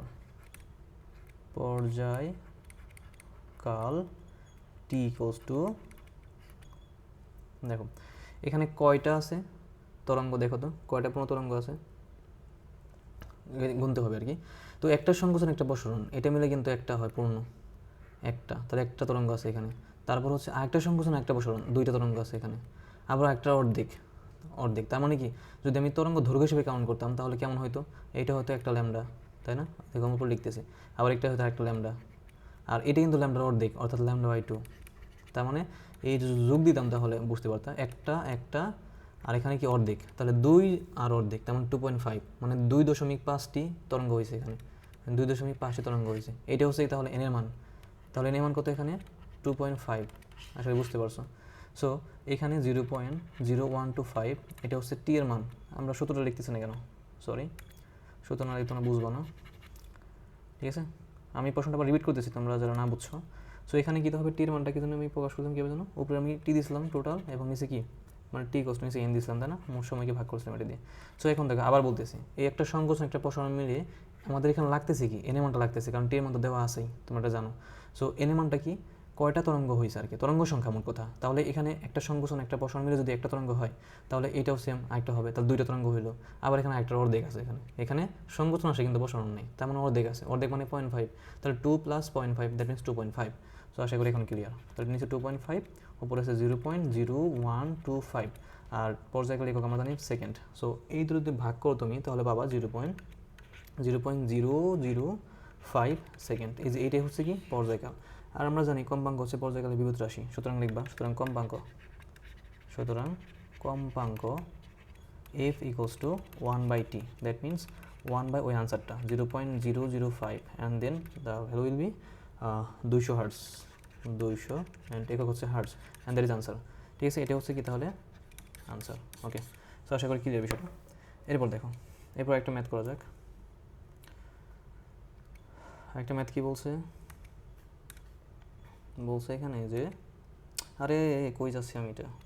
ওকে দেখো, তাহলে এখানে কি বলা আছে, এই ব্যক্তি 20 সেন্টিমিটার তরঙ্গ দৈর্ঘ্যের শব্দ উৎপন্ন করেই 20 মিটার পার সেকেন্ড বেগে প্রতিফলকের উল্টো দিকে দৌড়াতে শুরু করলো। শব্দ তরঙ্গের পর্যায়কাল কত? এখন এখানেও কিন্তু সেম প্রশ্ন, ঠিক আছে, পর্যায়কাল চাইছে, এটাও সিম্পল একদম, পর্যায়কাল কত অর্থাৎ টি এর মানটা কত, ঠিক আছে। সো এটাও হচ্ছে আমরা করে ফেলবো, ট্রাই করো সবাই, একটু ভিডিওটা পজ করে ট্রাই করো, ঠিক নিজে পারলে কিন্তু ভালো লাগবে, জাস্ট পরে হচ্ছে মিলে আমার সাথে হবে। ওকে দেখো, সো এখানে আমাদের আরেকটা সমীকরণ শিখতে হবে, আমি এখনই শিখিয়ে দিচ্ছি, যদি এটা পরবর্তী কনসেপ্টে রাখছিলাম, বাট এখানে করে দিচ্ছি, ঠিক আছে, খুবই সিম্পল। সবাই দেখে নাও, এটা বেসিক, এটা কিন্তু আমি এখন এটাতে লাগবে, বাট বেসিকটা আবার পড়াচ্ছি এখানে। মানে আমাদের এখানে দেখতে হবে বেগের সাথে তাপমাত্রার সম্পর্ক কি, ঠিক আছে, সবাই লিখে নাও এখানে বেগের সাথে তাপমাত্রার সম্পর্ক, দেখি আমি পরবর্তী কনসেপ্ট আছে কিনা, না এখানে, সো এখানে করে দিচ্ছি। ওকে, সো বেগ আর হচ্ছে কি তাপমাত্রা, সরি বেগ এবং বেগ ভার্সেস তাপমাত্রা, এদের মধ্যে সম্পর্ক আসলে কি, এদের মধ্যে সম্পর্ক হচ্ছে ভি প্রপোর্শনাল বা সমানুপাতিক √T, এই যে সমানতা রাখো, ঠিক আছে, এটা কিন্তু কাজে লাগবে, ঠিক আছে। মানে বেগের সাথে তাপমাত্রার সম্পর্ক হচ্ছে বর্গমূলের কি সমানুপাতিক ভির সাথে টি এর, এটা একদম সবাই মুখস্থ রাখতে হবে। এবং এখান থেকে একটা সমীকরণ দাঁড় করানো যাবে, সেটা হলো কি V1/V2 ইকুয়ালস টু √T1/T2। তুমি এই √কে একটা কমন নিতে পারো, উপরে নিচে দিয়ে উপরে টি লিখতে পারো, নিচে T2 লিখতে পারো, এজ এ রইস, ঠিক আছে। সো একটা লিখলেই হইলো, ঠিক আছে, অর্থাৎ এটা যে কথা এটা একই কথা, তাহলে এটা কিন্তু লাগবে আমাদের, এটা সবাই মাথায় রাখো, ঠিক আছে। এবং এক্ষেত্রে আমরা কী করব, নির্দিষ্ট একটা তাপমাত্রা দেওয়া থাকলে ওই তাপমাত্রায় আমরা যে কোনো কিছুর বেগ বের করতে পারবো, এবং শর্টকাট তো আমাদের শিখে দেবো, এমসিকিউর জন্য শর্টকাট শিখে দেবো। ওকে ফাইন, সো কী দেওয়া থাকে লিখে নিই আমরা। সো এখানে 0 ডিগ্রি তাপমাত্রা, সরি এখানে 20 মিটার পার সেকেন্ড বেগে দেওয়া আছে, কিসের মনে এটা, এবং বায়ুর তাপমাত্রা আছে 3 ডিগ্রি সেলসিয়াস। ওকে ফাইন, সো এই ব্যক্তি 20 মিটার তরঙ্গ দৈর্ঘ্য অর্থাৎ ল্যামডা দেওয়া আছে, এবং 20 মিটার বেগও দেওয়া আছে। শব্দ তরঙ্গের পর্যায়কাল চাইছে আর কি, টি এর মান চাইছে, ঠিক আছে। তাহলে এখান থেকেও সেম আমরা এফ এর মানটা বের করে তারপর এফকে 1 মানে 1/f করলে, মানে এফের বিপরীত রাশিটা হচ্ছে কি পর্যায়কাল, তো একটা বেগ করলে হতো। আমাদের এখানে বেগ লাগবে, মোট কথা এখানে বেগ করতে হবে, মানে 3 ডিগ্রি সেলসিয়াস তাপমাত্রার বেগটা দেওয়া নেই, তো এটা বেগ বের করার দুটো সূত্র আছে, খুবই সিম্পল, আমি দেখে দিচ্ছি। প্রথমে দেখবে এখানে আমরা জানি মোট কথা এখানে 3 ডিগ্রি সেলসিয়াস তাপমাত্রা বেগ বের করতে পারলেই আমরা এফ বের করতে পারবো, অ্যান্ড এফ বের করতে পারলে আমরা ক্যাপিটাল টি বের করতে পারবো, খুবই সিম্পল, ঠিক আছে। ওকে, সো এখানে লিখবা যে আমরা জানি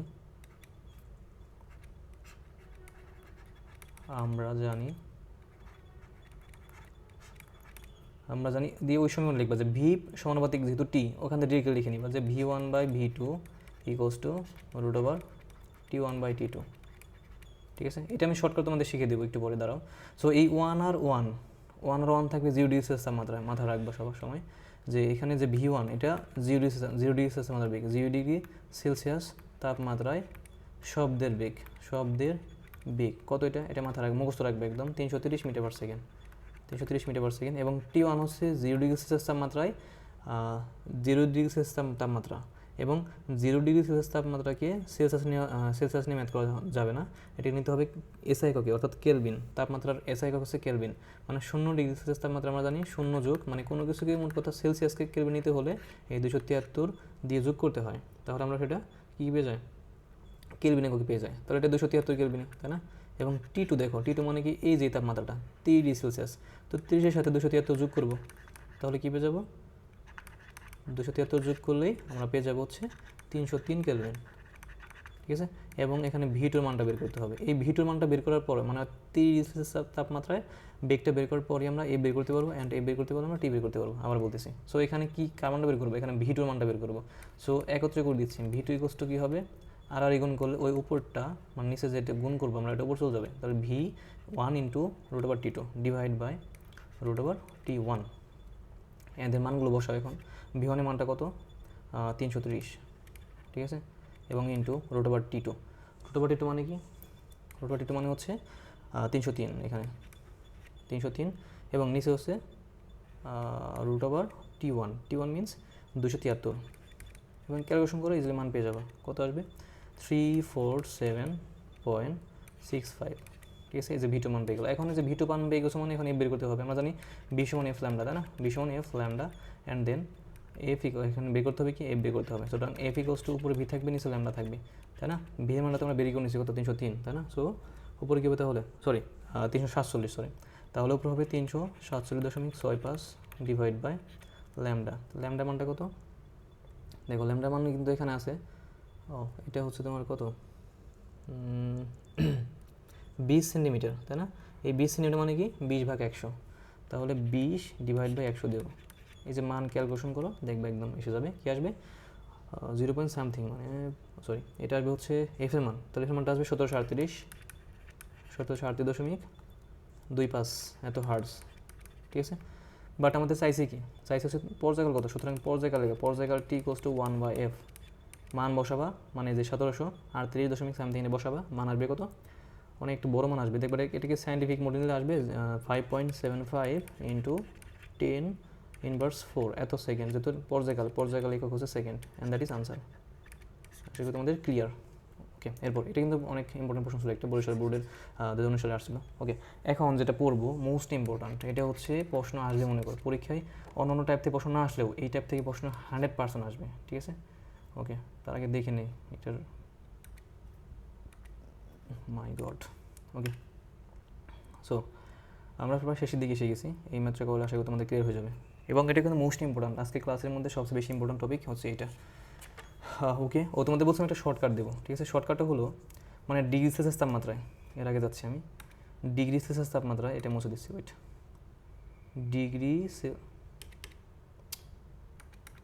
ওকে, মানে ডিগ্রি সেলসিয়াস তাপমাত্রায়, এটা কি আসলো আবার? পেন। ওকে, এটা মুছবে না, এটা কি হয়ে গেছে, জাস্ট হয়ে গেছে। সো নেক্সট স্লাইডে চলে যায়। ডিগ্রি সেলসিয়াস তাপমাত্রা, অর্থাৎ যে কোনো একটা ডিগ্রি থাকলে, এটা এমসিকিউর জন্য। ঠিক আছে, এমসিকিউর জন্য, সিকিউতেও অ্যাপ্লাই করতে পারো, সমস্যা নেই, বাট অ্যাকুরেট মানটার থেকে একটু চেঞ্জ আসবে, বাট এমসিকিউর জন্য বেটার। ডিগ্রি সেলসিয়াস তাপমাত্রায় শব্দের বেগ, এটা কিন্তু বায়ুতে। ঠিক আছে, অনলি ফর বায়ুতে। কী আসবে? যেটা 0 ডিগ্রি সেলসিয়াস তাপমাত্রা 330 আমরা যোগ করছিলাম একটু আগে, তার সাথে যোগ হবে হচ্ছে কি 0.6 ইন্টু থিটা ডিগ্রি সেলসিয়াস। যেমন একটু আগে আমরা একটা ম্যাথ করলাম 30 ডিগ্রি সেলসিয়াস তাপমাত্রা বেগের জন্য আমরা একটা সূত্র ইউজ করছি, b1/b2 = √T1/T2। ঠিক ওই সূত্রের শর্টকাট ফর্ম হচ্ছে এইটা। ঠিক আছে, তাহলে এখানে কী হবে? 330-এর সাথে, মানে যদি 30 ডিগ্রি বলতো, এখন 30 ডিগ্রি সেলসিয়াস তাপমাত্রায় বায়ুতে যদি শব্দের বেগ বের করতে বলা হয়, তাহলে এখানে 0.6-এর সাথে গুণ দেবো, জাস্ট এই 30ই গুণ দেবো। ঠিক আছে, তাহলে যেটা আসবে, দেখো এটা কিন্তু একটু আগে আসছিলো আমাদের 347 সামথিং, তাই না মানটা? এটা আসবে 348, এরকম একটা আসবে মান। তাহলে এটা এমসিকিউর জন্য অ্যাপ্লাই করবা, এটা শর্টকাট। সিকিউতে অ্যাপ্লাই করতে পারো যদি ওটা না পারো তুমি, তবু ম্যাথ হবে, ম্যাথ কাটা দেবে না কেউ। ঠিক আছে, সো আশা করি তোমাদের ক্লিয়ার বিষয়টা। এটা শর্টকাট ছিল। 30 ডিগ্রি সেলসিয়াস তাপমাত্রায় শব্দের বেগ বায়ুতে, অনলি বায়ুতে, মাথা রাখবা, পানিতে না কিন্তু আবার। ওকে, সো এই কী বলছে এখানে, পরিধ্বনি সরণ এবং বেগ সময় সংক্রান্ত যে ম্যাথগুলো, সেখানে আমরা সবসময় একটা সূত্র মুখস্থ শিখে আসছি যে 2D বা 2h সমান v ইন্টু টি, তাই না?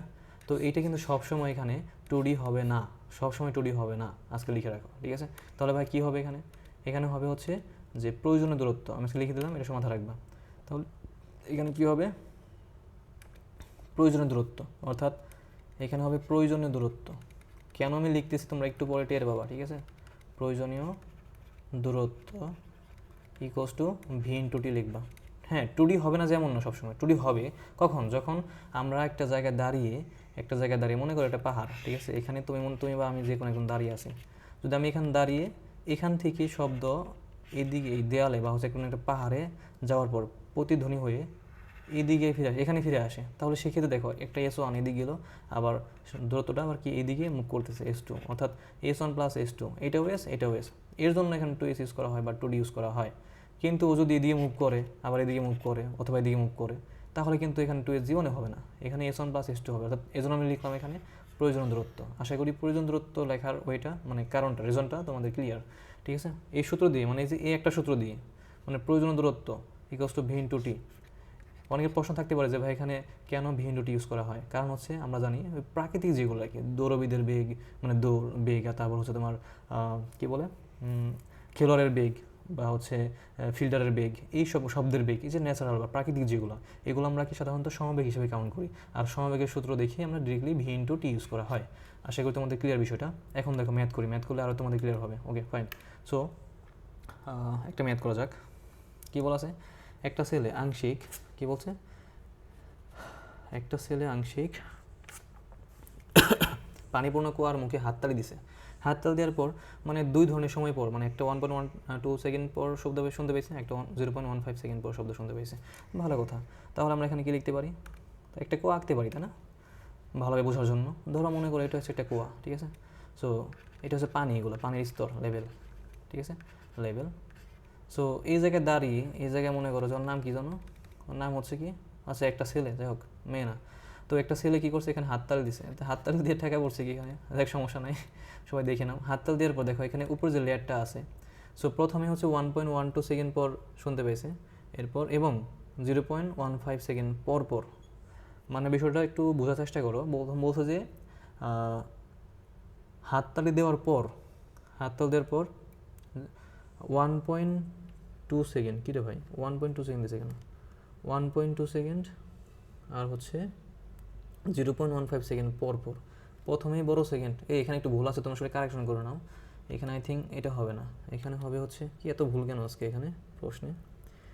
সো 0.12 হবে এখানে, ঠিক আছে। 1.12 জীবনে হবে না, কারণ প্রথমে কি বড় সময় নাকি, এখানে 0.12 হবে, ঠিক আছে। এটা সবাই কারেকশন করে নাও। এটা কিন্তু ঢাকা বোর্ডে প্রশ্ন, ঢাকা বোর্ডে প্রশ্ন। আই থিঙ্ক বুঝলাম না এটা কেন অত ভুল দিতেছে এখানে। সো টাইপিং মনে মিস্টেক হয়েছে, প্রশ্ন ঠিক ছিল আই থিঙ্ক, বাট প্রশ্ন যারা গাইড লিখুক তারা মনে হয়তো একটু মিস্টেক, প্রিন্টিং মিস্টেক করে ফেলছে। সো দেখো এখানে একটি ছেলে আংশিক পানিপূর্ণ কুয়ার মুখে হাততালি দেওয়ার পর 0.12 সেকেন্ড পর প্রথমটা শুনতে পেয়েছে, তারপরে আরেকটু দেরিতে 0.15 সেকেন্ড পর শুনতে পেয়েছে। সো মানে বিষয়টা কাহিনিটা কেমন হচ্ছে সবাই দেখো, যখন ও হাততালি দিল তখন এই যে প্রথম যে উপরিভাগ আছে, উপরিভাগটা পানির ওর ভাগ থেকে মানে প্রতিধ্বনি হয়েছে প্রথম শব্দ, এইটা হচ্ছে 0.12 সেকেন্ড পর শুনতে পেয়েছে। কিন্তু পরবর্তী যে সাউন্ডটা শুনতে পেয়েছে ওই ক্ষেত্রে কী করছে দেখো, ওই ক্ষেত্রে তার শব্দটা, তার সাউন্ডটা কী করছে, একদম গভীরে চলে গেছে। গভীরে চলে যাওয়ার পর এখানে বাড়ি খেয়ে বা হচ্ছে এখান থেকে ফিরে আবার উপরের দিকে আসছে। এইটা হচ্ছে 0.15 সেকেন্ড পর। আশা করি তোমরা এই দুইটা বিষয় ক্লিয়ার। এরপর দেখো কি বলছে, শব্দটি কম্পাঙ্ক বলে দেওয়া আছে 1.2 কিলো হার্টস, তার মানে এটাকে 1 দিয়ে গুণ দিতে হবে। ওকে, বাতাসে ও পানিতে শব্দের বেগ দেওয়া আছে, তার মানে অনেক কিছু দেওয়া আছে, ভি দেওয়া আছে, তারপর হচ্ছে কি ফ্রিকোয়েন্সি এফ দেওয়া আছে, তাই না। এরপর হচ্ছে আর কি লাগে বলো, আর হচ্ছে এখানে টাইমও দেওয়া আছে, তার আর কি লাগবে। টাইম বলতে কিন্তু এই স্মলটা এটা, কারণ এখানে পর্যায়গত নয়, তাই না। তো গাণিতিক বিশ্লেষণ করে কুয়ার গভীরতা বের করতে বলছে। কুয়ার গভীরতা মানে কি, একদম সম্পূর্ণ ডিটা বের করতে বলছে। তো আমরা দেখো এখান থেকে ম্যাথ কিন্তু করতে পারি আমরা। তাহলে প্রথমটা বলতে যে প্রথমটা কিন্তু বাতাসে, অর্থাৎ যে আমি প্রথম যে আঁকাইছি আর কি, অঙ্কন করছি যে পানির উপরিভাগ থেকে যে একটা শব্দ উপর দিকে চলে গেছে। আমি আরেকটা অঙ্কন করে দেখাচ্ছি, তাহলে তোমাদের আরও ক্লিয়ার হবে। দেখো অন্য একটা কালার নেই। সো আচ্ছা, এই যে এখানে এটা হচ্ছে পানির লেভেল, ঠিক আছে, পানির লেভেলটা একটু নিচে করে ধরলাম, ঠিক আছে। ওকে, প্রথমে যেতে হাততালি দিয়েছে, এই যে উপরিভাগ থেকে যে সাউন্ডটা প্রতিফলিত উপর দিকে আসছে, এতটুকু আমরা ধরে নিলাম D1 ধরে নিলাম, ঠিক আছে, ধরতে পারি D1, ঠিক আছে। এবং এর জন্য যে সময়টা, এর জন্য সময়টা কত, T1 ধরে নিলাম। T1 ইকুয়াল টু কি তাহলে 0.12 সেকেন্ড, ঠিক আছে। এবং পরবর্তী ক্ষেত্রে কী করছে, একদম নিচে গভীরে গেছে সাউন্ডটা, তারপর উপর দিকে আবার ফিরে আসছে।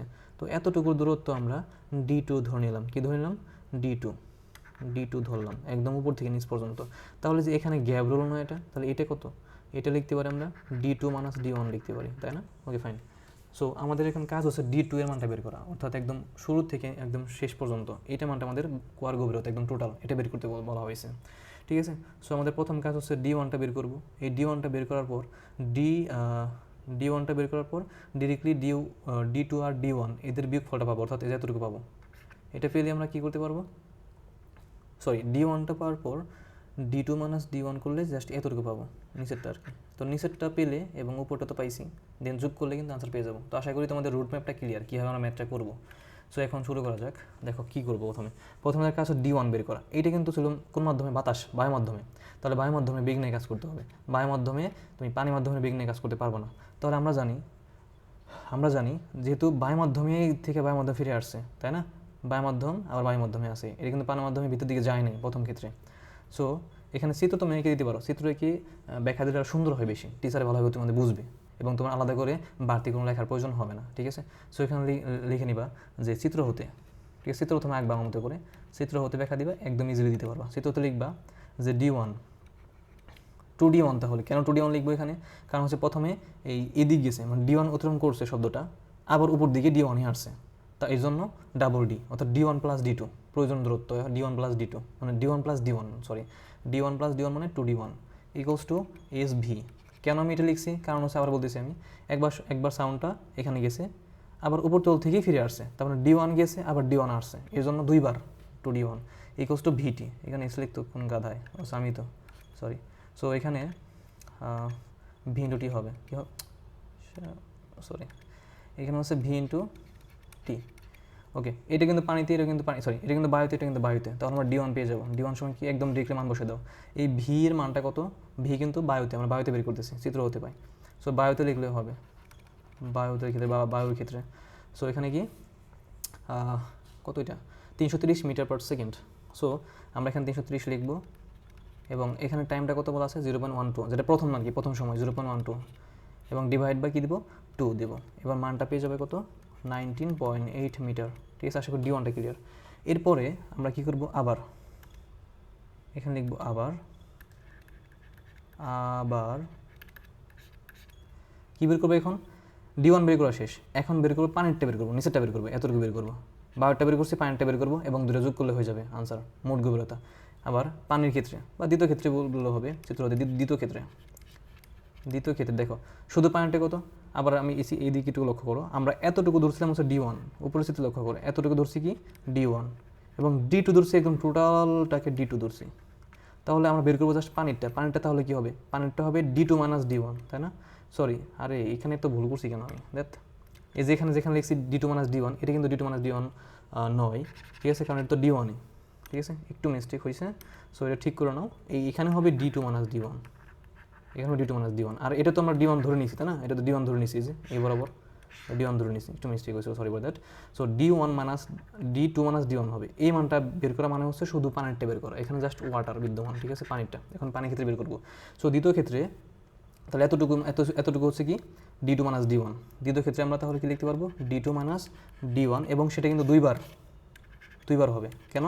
কারণ পানির ক্ষেত্রে একবার এদিকে পানিতে ঢুকছে, আবার পানি দিয়ে আসছে, তাহলে একবার D2 মাইনাস D1, আরেকবার D2 মাইনাস D1, অর্থাৎ দুইবার, এর জন্য 2 into D2 minus D1 equals to কী হবে?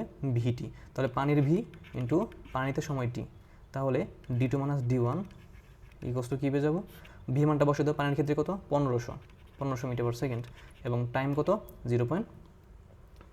আর এটা টাইমটা কত? 0.03 আই থিঙ্ক, হ্যাঁ উপরে দেওয়া আছে, আরে 0.15 দেওয়া এখানে, 0.15, হ্যাঁ দেখো 0.15 সেকেন্ড পরে কিন্তু আসছে। এই যে এখানে একটু মিস্টেক হতে পারে তোমাদের, আমি আবার রিপিট করে দিচ্ছি, দেখো কোন জায়গায় 0.15 সেকেন্ড পর কিন্তু শুনতে পাইছি যে প্রথমে দেখো 0.15, এটা কোনটুকু সময়? প্রথমে নিচের দিকে গেছে, ঠিক আছে, আবার উপর দিকে আসছে, তাহলে এটা কিন্তু 0.15 সেকেন্ড। বাট আমরা করতেছি শুধু পানির ক্ষেত্রে করতেছি, এতটুকুর জন্য করতেছি, তাহলে ফুলটা যদি হয় 0.15 ফুলটা, এবং তাহলে এই যে বায়োটুকু বাদ যাবে না, এই যে যেখানে বায়ু আছে এতটুকু বাদ যাবে সময়, তাহলে মাইনাস দেবো কি 0.12 সেকেন্ড, 0.12 সেকেন্ড, তাহলে আমরা কী পাবো? এখানে 0.03 সেকেন্ড পাবো। এটা খুব মোস্ট ইম্পর্ট্যান্ট, অর্থাৎ পানির জন্য করতেছি, তাহলে পানির বাইরের সময় কেন নেবো আমরা? এই জন্য পানির বাইরের সময়টা বিয়োগ করতে হবে, তাহলে কী হবে এখানে? 0.03 হবে। I think clear.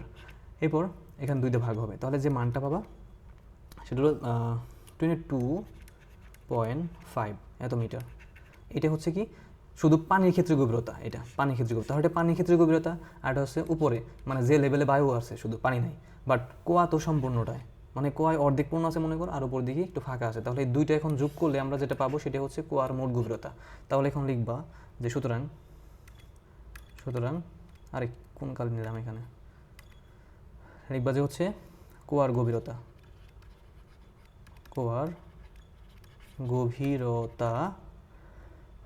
D2 যেটা তুমি ধরে নিছো আর কি, একদম টোটাল যে গভীরতা। ডি লিখলে একদম চোখ বন্ধ করে 22.5 যোগ করো হচ্ছে 19.8, ঠিক আছে, তাহলে তুমি অ্যাপ্রোপ্রিয়েট মানটা পেয়ে যাবে, কত হবে? 42.3 মিটার পেয়ে যাবে। এইটাই হচ্ছে আমাদের নির্ণয় উত্তর। একদম ক্লিয়ার, আশা করি তোমাদের সবার। প্রশ্ন থাকলে অবশ্যই কমেন্ট বক্সে করবা, আমার মনে হয় না প্রশ্ন থাকবে কারণ সবাই ক্লিয়ার হয়ে গেছে আই থিঙ্ক। সো এরপর দেখো, এরপর বলা আছে কি, দেখি আর কতক্ষণ বাঁচবে এটা। ও মাই গড, লাস্ট চলে আসছে, ওকে ফাইন। সো আমাদেরটাও শেষ প্রায়, আর মাত্র 2টা স্লাইড আছে। সো আশা করি এই ক্লাসে শেষ হবে তোমাদের। ওকে, আরেকটা ম্যাথ করবো, আর এই ম্যাথটা হচ্ছে তোমাদের বাড়ির কাজ থাকবে, বাট এটা আমি করে দিতে পারি, এটা মোস্ট ইম্পর্টেন্ট, সম্মিলিত বোর্ড 2018, এটা হচ্ছে একটু এটা হচ্ছে বেশি ইম্পর্টেন্ট বাট ইজি আছে। ওকে, অ্যান্ড এই প্রশ্নটা কী তাহলে, আর দুইটা প্রশ্ন আছে, ফাইন। সো বলছে এখানে রাফিয়া 15 সেন্টিমিটার, এইটা মোস্ট ইম্পর্টেন্ট, এটা করে দেবো, নিশ্চয় তোমরা পারবা, জনিটা পারবা, ঠিক আছে, ঠিক আছে, বা অন্য কোনো ভিডিওতে আমি পরে দেবো, যদি তোমরা না পারো কমেন্ট বক্সে অবশ্যই জানাবা। সো আজকে একটা ম্যাথই করবো এবং লাস্টে একটা টিপস দেবো তোমাদেরকে, ঠিক আছে, যে এটা একটা টিপস দেবো। সো দেখো এখানে রাফিয়ার ম্যাথটা করাবো, কী বলা আছে প্রশ্নটা ভালোভাবে বড় আগে। বলা আছে এখানে রাফিয়া 15 সেন্টিমিটার তরঙ্গ দৈর্ঘ্যের শব্দ উৎপন্ন করে 10 মিটার পার সেকেন্ড বেগে প্রতিফলকে উল্টো দিকে দৌড়াতে শুরু করলো, কি একটা অবস্থা না? ওকে, সো এই প্রশ্নটা খুবই ইম্পর্ট্যান্ট এবং একটু বড় হতে পারে, সবার ধৈর্য নিয়ে বসতে হবে, ঠিক আছে। ওকে, সো কী বলছে, রাফিয়া 15 সেন্টিমিটার তরঙ্গ দৈর্ঘ্যের শব্দ উৎপন্ন করছে, তাহলে ল্যামডা দেওয়া আছে, ফাইন। ওকে, এবার দেওয়া আছে 10 মিটার পার সেকেন্ড বেগে, তাহলে ভির মান দেওয়া আছে। এই ভি কিন্তু ওর নিজের বেগ, এটা কিন্তু বায়ুর বেগ না, অনেকে ভুল করে কিন্তু বায়ুর বেগ ইউজ করে ফেলবা, ঠিক আছে। এবং উল্টো দিকে বলছে দৌড়াতে শুরু করলো প্রতিফলকের, মানে পাহাড়ের উল্টো দিকে মনে করো, এবং 0.5 সেকেন্ড পর প্রয়োজন শুনতে পেয়েছে। সিম্পল প্রশ্নটা, ঠিক আছে। কীরকম দেখো, আমি একটা পাহাড় আঁকি, ধরে নাও এটা একটা পাহাড়, আচ্ছা আমি এটা অন্যদিকে আঁকি, এইটা মনে করো পাহাড়, ঠিক আছে। চট্টগ্রামে যাদের বাসা তারা কিন্তু পাহাড় খুব সহজে দেখতে পায়, তাই না? ওকে, সো দেখো এখানে এটা পাহাড় মনে করলাম, আর এই যে রাফিয়া, রাফিয়া নামটা কেমন যেন লাগতেছে না, এটা একটা মানে হচ্ছে, আচ্ছা এখানে যারা আবার রাফিয়া আছে তারা আবার মাইন্ড করবো না, জাস্ট কমেন্টে জানাও তোমার নাম রাফিয়া, ওকে ফাইন। সো দেখো এখানে কী বলা আছে, এই হচ্ছে রাফিয়া, রাফিয়া করছে কি, প্রথমে একটা সাউন্ড সৃষ্টি করছে, ধরো হতে পারে একটা কুকুর দেখছে, কুকুর দেখে মনে করো চিৎকার দিছে, চিৎকার দিয়ে কী করছে, প্রতিফলকের দিকে কুকুরটা ছিল মনে করো, তো পেছন দিকে দৌড় মারছে। সো এটা হতে পারে এরকম। আবার একটু পুরনো প্রশ্নটা, 15 সেন্টিমিটার তরঙ্গ দৈর্ঘ্য বিশিষ্ট শব্দ উৎপন্ন করে 10 মিটার পার সেকেন্ড বেগে প্রতিফলকের উল্টো দিকে, তাহলে যেটা পাহাড় সেটা হচ্ছে প্রতিফলক, মানে যেখান থেকে ধ্বনি হবে আর কি, ক্রিয়েট হবে, ওইটা হচ্ছে প্রতিফলক, এটা হচ্ছে প্রতিফলক তাহলে, ঠিক আছে। সো 15 সেকেন্ড তরঙ্গ দৈর্ঘ্য, ওকে ফাইন। সো দৌড়াতে শুরু করলো এবং 0.5 সেকেন্ড পর প্রতিধ্বনি শুনতে পাইছে, 0.5 সেকেন্ড পর, ওকে ফাইন। তাহলে বিষয়টা হচ্ছে এরকম, এদিকে সে তার সাউন্ডটা যাবে প্রথমে, যাওয়ার পর আবার যে এদিকে আসবে, এদিকে আসার পর দেখো কেন আমি 2 ইউজ করি না সূত্রের মধ্যে, প্রয়োজনীয় দূরত্ব কেন লিখছি এখনই বুঝতে পারবা। তো রাফিয়া তো এখানে নাই, ও আর এখানে নাই, ও কই চলে গেছে, ও চলে গেছে যে এখানে মনে করো, এখানে চলে গেছে, কেন, ওই যে প্রতিফলক পেছন থেকে দৌড় দিছে ওই জন্য। তাহলে দেখো, তাহলে আমরা যে সূত্র লিখি 2s সমান ভিটি, ও সূত্রে ভুল হয় না, কেন ভুল হবে, কারণ যেখানে বোঝাচ্ছে এই এস হচ্ছে মাথায় রাখো, সবাই খাতা লিখে নাও বা একদম সাইড নোট করো, যে এখানে এস হচ্ছে শব্দ দ্বারা অতিক্রান্ত দূরত্ব, অর্থাৎ শব্দ এখানে যাবে আবার এই দিকে আসবে একদম অরে পর্যন্ত, তাই না, যে পর্যন্ত গেছে আমরা ধরে নিচ্ছি এই পয়েন্টে সে আসে, ঠিক আছে। তো এখন এখানে এসে মানটা হবে কোনটা, একবার এদিক গেছে আর একবার এদিকে আসছে, তাহলে এই টোটাল যোগফলটা হবে, একবার এদিকে গেছে যতটুকু তারপর আবার এটা যোগ করতে হবে, মোট কথা, ঠিক আছে। ওকে, আমরা তাহলে প্রথমে পড়ে নিই, তাহলে আমরা চিত্র আগে প্রথমে চিত্র এঁকে তার ব্যাখ্যা দিবা, টিচারও খুশি হবে এবং তোমার নিজেরও করতে একদম পেন লাগবে না, ঠিক আছে, খুব অনায়াসে করতে পারবে, মূল কথা। তাহলে ওর আদি অবস্থান এটা রাফিয়ার এবং পরবর্তী অবস্থান মনে করো এটা, তো স্থানের নামকরণ করবা, নামকরণ করলে বেটার হয়। মনে করি এটা বি স্থান, বি নাম, এটা হচ্ছে এ মানে আদি অবস্থান, এবং এটাকে তুমি সি দিতে পারো, as it is, it's okay. So আমরা ধরে নিচ্ছি এসি, এখানে লিখবা ধরি, দেখো আশা করি তোমরা চিত্রটা বুঝছো, মানে আদি অবস্থান থেকে তার প্রতিফলকের দূরত্ব যেটা ধরি এসি ইকুয়াল টু, জাস্ট তোমার দেখো অনেক কিছু থেকে তুমি কিন্তু সেই বুঝছো, মানে বেঁচে যাচ্ছ আর কি, এত বড় করে লেখা দরকার তোমার নাই, মানে পড়বে না এমন কথা, চিত্র আঁকে দিলে টিচার এমনিতেই বুঝবে। তাহলে AC equal to X metre ধরে নিলে এটা, অর্থাৎ আদি অবস্থান থেকে এই পাহাড় বা হচ্ছে প্রতিফলকের দূরত্ব হচ্ছে এক্স মিটার, তুমি ধরে নিলে এখানে, ঠিক আছে। তাহলে এই যে 0.5 সেকেন্ডে 0.5 সেকেন্ড সে দৌড়াইছে পেছন দিকে, তাহলে এই দূরত্ব কত হবে, এটা তো বের করা যায়, তাই না, কারণ সে অবশ্যই দৌড়াবে সমবেগে, কারণ আমরা বলে নিচ্ছি প্রাকৃতিক বা দৌড়বিদের বেগ কিন্তু সমবেগে দিয়ে করতে হয়, তাহলে এ বিকষ্ট কী হয়, অর্থাৎ 0.5 সেকেন্ডে সে এই যে 10 মিটার পার সেকেন্ড বেগে, অর্থাৎ এটা ভির মান দেওয়া আছে, এটা টির মান দেওয়া আছে, তাহলে এই সমান ভিটি আমরা জানি, অর্থাৎ 0.5 সেকেন্ডে সে পেছন দিকে, অর্থাৎ প্রতিফলকের বিপরীত দিক মানে কি, তার পেছন দিকে কতটুকু যাচ্ছে, এই জন্য ভিটি, ভি কত তাহলে এখানে 10 এবং টি হচ্ছে 0.5, এত মিটার গেছে, তাই না। সো এত মিটার, অ্যান্ড দেন হচ্ছে 0.5 আর 10 গুণ করলে হয় 5 মিটার বা 5 মিটার আর কি, এই যে হয়ে গেল এখানে, তাই না।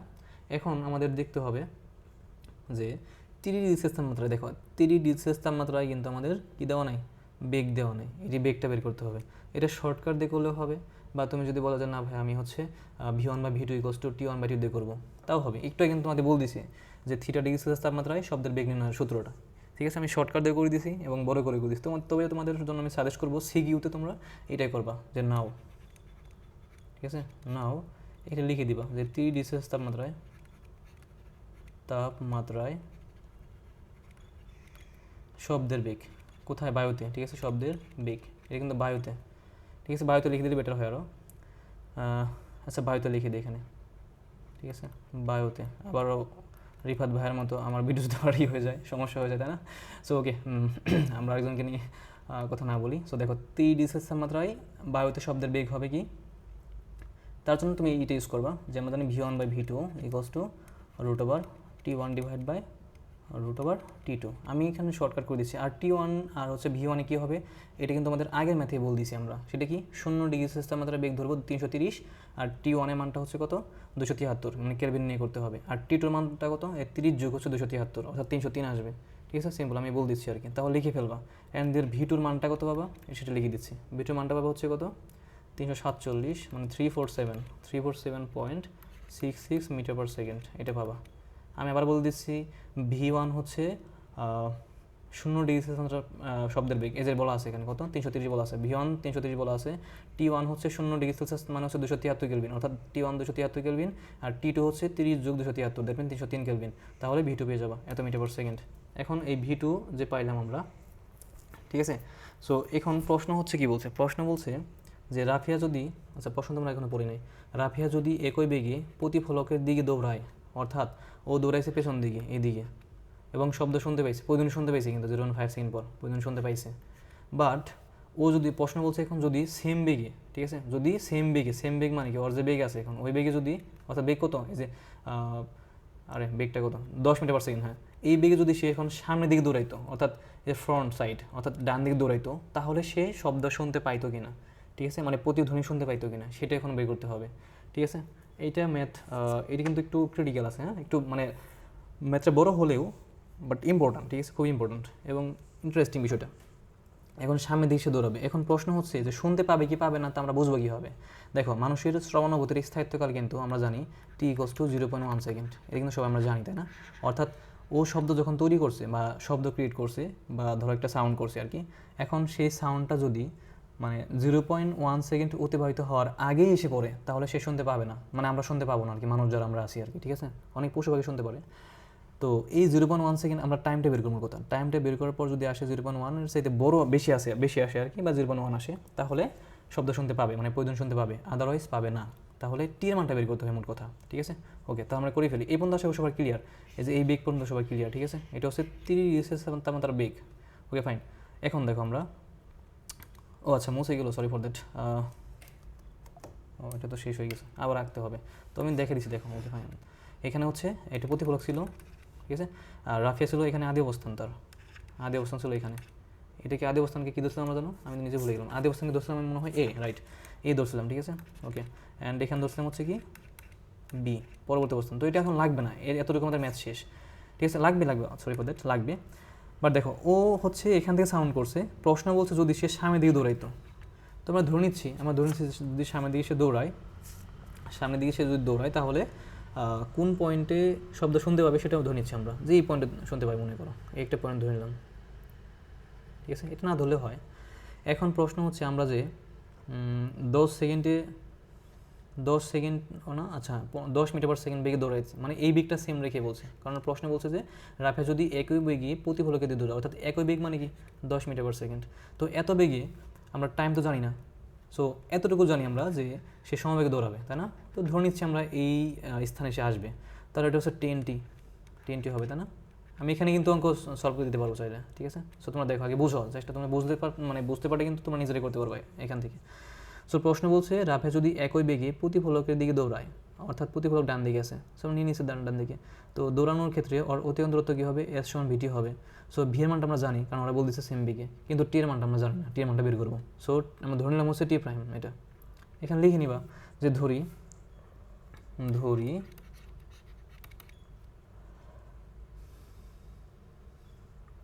প্রতিধ্বনি, মানে তার কানে আর কি, প্রতিধ্বনি আসতে মানে তার কান পর্যন্ত আসতে টি প্রাইম সময় লাগবে। তাহলে এই টাইমেই তো তার অত্যন্ত দূরত্ব বের করবো আমরা, এখানে 10t প্রাইম বের করে ফেললাম। দেন হচ্ছে কী করতে হবে এখন, দেখো এতটুকু যদি 10t প্রাইম হয়, এটা কিন্তু একটা অত্যন্ত দূরত্ব, তাহলে ফুলটা কী হবে, আমরা ফুলটাকে ধরে নিছি আগের যে একটা স্লাইড মধ্যে মুছে ফেললাম ওটা কিন্তু আমরা ধরে নিয়েছিলাম এক্স ধরে নিয়েছিলাম, তাই না? তোমাদের মনে আছে কিনা আমি জানি না, বাট ওটা এক্স ধরে নিয়েছিলাম আমরা, ঠিক আছে? এখন সেই এক্সের মানটা আমরা বের করব, ঠিক আছে? তাহলে বের কীভাবে করতে পারি, চিত্র অনুযায়ী, মানে আগের চিত্র অনুযায়ী আমরা লিখতে পারি। চিত্র তো একই রাখতে হবে, সমস্যা নেই। আগের চিত্র কেমন ছিল আমি এখানে লিখে দিচ্ছি, যে এতটুকু ছিল এক্স, ঠিক আছে? এবং এখান থেকে যে পেছন দিকে সে প্রথম দৌড়াইছিল, হ্যাঁ, সো এইটা ছিল হচ্ছে কত, এটা ছিল হচ্ছে 5 মিটার। কীভাবে আসছিল আমি কিন্তু লিখে দিয়েছিলাম, এই যে 0.5 সেকেন্ড টাইম আর যে বেগ, তাহলে 0.5 এবং 10, তাহলে কত হয়, 5 মিটার হয়। তাহলে ফুলটা ছিল কত, এক্স প্লাস, মানে 2x+5, তাহলে ঠিক আছে, মানে x+5 হচ্ছে এখানে টোটাল দূরত্ব, বাট সময়ের ক্ষেত্রে দেখো সময়, এটা লেখার পর লিখবা হচ্ছে চিত্রানুযায়ী লিখতে পারি। চিত্রানুযায়ী হচ্ছে কি, ওই আগের ক্ষেত্রে আর কি। তাহলে শব্দ কতটুকু দূরত্ব অতিক্রম করছে, মানে আমাদের এখানে এক্স মানটা বের করতে হয় মূলত আগে, এই জন্য আমরা এই কাজটা করতেছি। সো ও যে সাউন্ড ক্রিয়েট করছে, প্রথমে শব্দ যাবে ডান দিকে, ঠিক আছে? শব্দ যাবে কোন দিকে, ডান দিকে, অর্থাৎ প্রতিফলকের দিকে। দেখো প্রথমে শব্দ ডান দিকে যাবে কত, এক্স মিটার, তাহলে এখানে এক্স হবে, ওকে ফাইন। আবার কি করবে, আবার এদিকে আসবে, আবার এদিকে মানে কি এক্স পরিমাণ কী করে অতিবাহিত করবে, তাহলে এখানে আবার এক্স, তাই না? আবার শুধু এক্স না, এখানে আবার আরও 5 মিটার অতিক্রম করছে, অর্থাৎ এখানে আরও 5 হবে, তার মানে +5, ঠিক আছে? এইটা হচ্ছে প্রয়োজনীয় দূরত্ব, আর প্রয়োজনীয় দূরত্ব সমান কি আমরা জানি, v/t, এই দ্যাটস ইট, ঠিক আছে? এখানে কিন্তু টি প্রাইম যে ধরে নিছি, এটা একটু পরে আসতেছে, এটার কাজটা আগে করলে বেটার হইতো। তো আশা করি তোমরা সবাই বুঝতেছো। এখন দেখো 2x+5 এই কষ্ট কি লিখতে পারি, v/t লিখতে পারি। তাহলে এখানে আমাদের বের করতে হবে এক্সের মানটা মূলত, তাহলে 2x উপরে কি থাকবে, vt থাকবে, এবং নিচে কি, আচ্ছা একত্রে করে দিচ্ছি, আমি এটা। সো এখানে এটা কাটতে হবে, ওকে। এখন দেখো এখানে x কী হবে, vt-5, তাই না? vt-5, এই পাশে গেলে মাইনাস হয়ে যায়, /2। তাহলে এই টি হচ্ছে 0.5 সেকেন্ড, কারণ 0.5 সেকেন্ড পর প্রতিদিন শুনতে পাইছে, ঠিক আছে? সো একটা কাজ করি, তোমাদের পেইন লাগতে পারে, আমি এই কাজটা আগে করে দিচ্ছি, অর্থাৎ এখানে এই যে এই লাইনটা মুছে দিচ্ছি, ঠিক আছে? লাইনটা মুছে, কারণ এক্স মানটা বের না করে আমরা পরবর্তী স্টেপে চলে গেছিলাম, ঠিক আছে? সো এই পর্যন্ত আগে বুঝো, এটা কিন্তু আগের স্টেপে রয়েছে এখনও, ঠিক আছে? কোনটা, এই যে এখানে এক্স মানটা বের করা হয়েছিল না, সো এটা আমরা বের করতেছি। চিত্র অনুযায়ী আমরা লিখতে পারি যে 2x মানে এখানে x থাকবে, এখানে হচ্ছে 5 থাকবে। আবার মোট কথা হচ্ছে শব্দ দ্বারা অতিক্রান্ত দূরত্বই হচ্ছে যে পাশে প্রয়োজন দূরত্ব, আমি যে সূত্রটা একটু আগে লিখে দিয়েছিলাম, প্রয়োজন দূরত্ব, সেটা মানে হচ্ছে কি শব্দ প্রথমে কত, মানে শব্দ মোট কথা প্রতিধ্বনি পর্যন্ত কত সময় নেয়, ঠিক আছে? অর্থাৎ প্রথমে গেছে ডান দিকে গেছে, এটা এক্স পরিমাণ, আবার ডান দিকে, আবার বাম দিকে আসছে, তাহলে কি এটাও এক্স, তাহলে x+x, আবার 5 মিটার বাম দিকে গেছে, তারপরে সে শুনতে পাইছে, তাই না, প্রথম ক্ষেত্রে। সো এটা কিন্তু প্রথম ক্ষেত্রে চলতেছে আর কি স্টেপটা। এর জন্য এখানে ভিটির মানটা হবে কি, ভি মান হচ্ছে যে বায়ুর বেগটা 3°C তাপমাত্রা বের করে নিয়েছে প্রথমে ওইটা, অ্যান্ড টি হচ্ছে যত সেকেন্ড পর প্রয়োজন শুনতে পেয়েছে, তাহলে এটিটা মানে কি যত সেকেন্ড পর প্রয়োজনীয় শুনতে পায়, ঠিক আছে? ওকে, তাহলে মানগুলো বসাও এখন। x ভি এর মানটা কত, ভি এর মানটা হচ্ছে, ওকে একটু আগে যেটা বের করলাম আমরা, কত বের করছিলাম ভাই এখানে, ভি এর মানটা বের করছিলাম আমরা 347.66, ঠিক আছে? 347.66 -5 /2, ঠিক আছে? এটা সলভ করো, দেখা মান আসবে কত, এটা হচ্ছে, আচ্ছা টি তো গুণ দিন এবার, সরি এখানে টি আছে, ওকে এখানে টি আছে, দেখো v/t, তো টি এর মানটা কত, 0.5, ঠিক আছে? 0.5 সেকেন্ড, মানে 0.5 সেকেন্ড পর সে শুনতে পেয়েছে শব্দটা। তো এটার সাথে বিয়োগ দেব হচ্ছে 5 /2, তাহলে মান পাওয়া 84.415 এত মিটার। এটা হচ্ছে এক্সের মান, অর্থাৎ ইজিটা মান পেয়ে গেলো তুমি এখন, ঠিক আছে? এক্স মান পেয়ে গেলো। তো এক্স মান পেলে কিন্তু মোটামুটি বলা চলে যে অঙ্কটা প্রায় শেষ আর কি, ঠিক আছে? সো এক্সের মানটা হচ্ছে এইটা, ঠিক আছে? ফাইন। সো এরপর দেখো এটার সময় আমি মুছে ফেললাম, তোমার দেখে নাও। এরপর আমরা করবো কি, এখন একই বেগ নিয়ে, অর্থাৎ 10 মিটার/সেকেন্ড বেগ নিয়ে আমরা এখন দেখব যে সে শব্দ প্রয়োজনীয় শুনতে পাবে কিনা, অর্থাৎ টি এর মানটা বের করবো। তো ধরে নিলাম আমরা এখানে যে টি প্রাইম ঠিক আছে, এটা ধরে নিলাম আগেরটার মতো আর কি। মনে করি যে প্রয়োজনীয় যে সময়টা প্রয়োজনে আসতে ধরি, দ্বিতীয় ক্ষেত্রে প্রয়োজনীয় জন্য প্রয়োজনীয় সময় হচ্ছে কি টি প্রাইম ধরে নিলাম, অর্থাৎ টি প্রাইম সেকেন্ড পর সে প্রয়োজনীয় শুনতে পাবে যদি সামনের দিকে যায় আর কি। ঠিক আছে, এটা হচ্ছে এরকম, যদি সামনের দিকে যায় তাহলে আমরা ধরে নিচ্ছি যে টি প্রাইম হচ্ছে প্রয়োজনীয় সময়, মানে টি টাইম পর সে প্রয়োজনটা শুনতে পাবে আর কি। ঠিক আছে, বা শোনার জন্য প্রয়োজন হচ্ছে টি প্রাইম টাইম। ওকে, সো এখন তাহলে এই টি প্রাইম সময়ে তার যে অতিক্রান্ত দূরত্ব সেটা হবে এস সমান ভিটি। ভি এর মান আমরা জানি 10, এজন্য 10, আর টি এর মান ধরে নিলাম আমরা টি প্রাইম। সো এটা এরপর তাহলে দেখো এই টোটাল দূরত্ব যদি হয় কত, এক্স মিটার, অর্থাৎ এক্স এর মান কিন্তু আমরা একটু বের করে নিয়েছি অলরেডি। সো তাহলে এতটুকু দূরত্ব কী হবে, এতটুকু দূরত্ব হবে ওইটা মাইনাস 10 টি প্রাইম, অর্থাৎ 84 হচ্ছে টোটাল আছে, তাই না? সরি, 84.415 হচ্ছে টোটাল। তাহলে এতটুকু মান কত, এই 10টি প্রাইম বাদ যাবে, অর্থাৎ 84.415 থেকে বিয়োগ হবে 10টি প্রাইম। এটা হচ্ছে কি এতটুকুর মান। যদি এখানে তুমি নামকরণ করো, এটা তো সি নাম করাই ছিল আগে, এখানে কে নাম করো তাহলে কে সি হবে, এই যে এটা থেকে বিয়োগ হবে 10টি প্রাইম। এটা কিন্তু একটা অত্যন্ত দূরত্বই, তাই না? ওকে, ফাইন। সো আমাদের প্রশ্ন হচ্ছে এখানে রাফিয়া যদি একই বেগে প্রতিফলকের দিকে দৌড়ায় তাহলে সে প্রয়োজন শুনতে পারবে কিনা। তো টি এর মানটা বের করবো, যদি 0.1 সাথে বেশি হয় তাহলে শুনতে পারবে, বা কম হলে পারবে না। ওকে, তাহলে এখানে বিষয়টা কেমন হবে দেখো।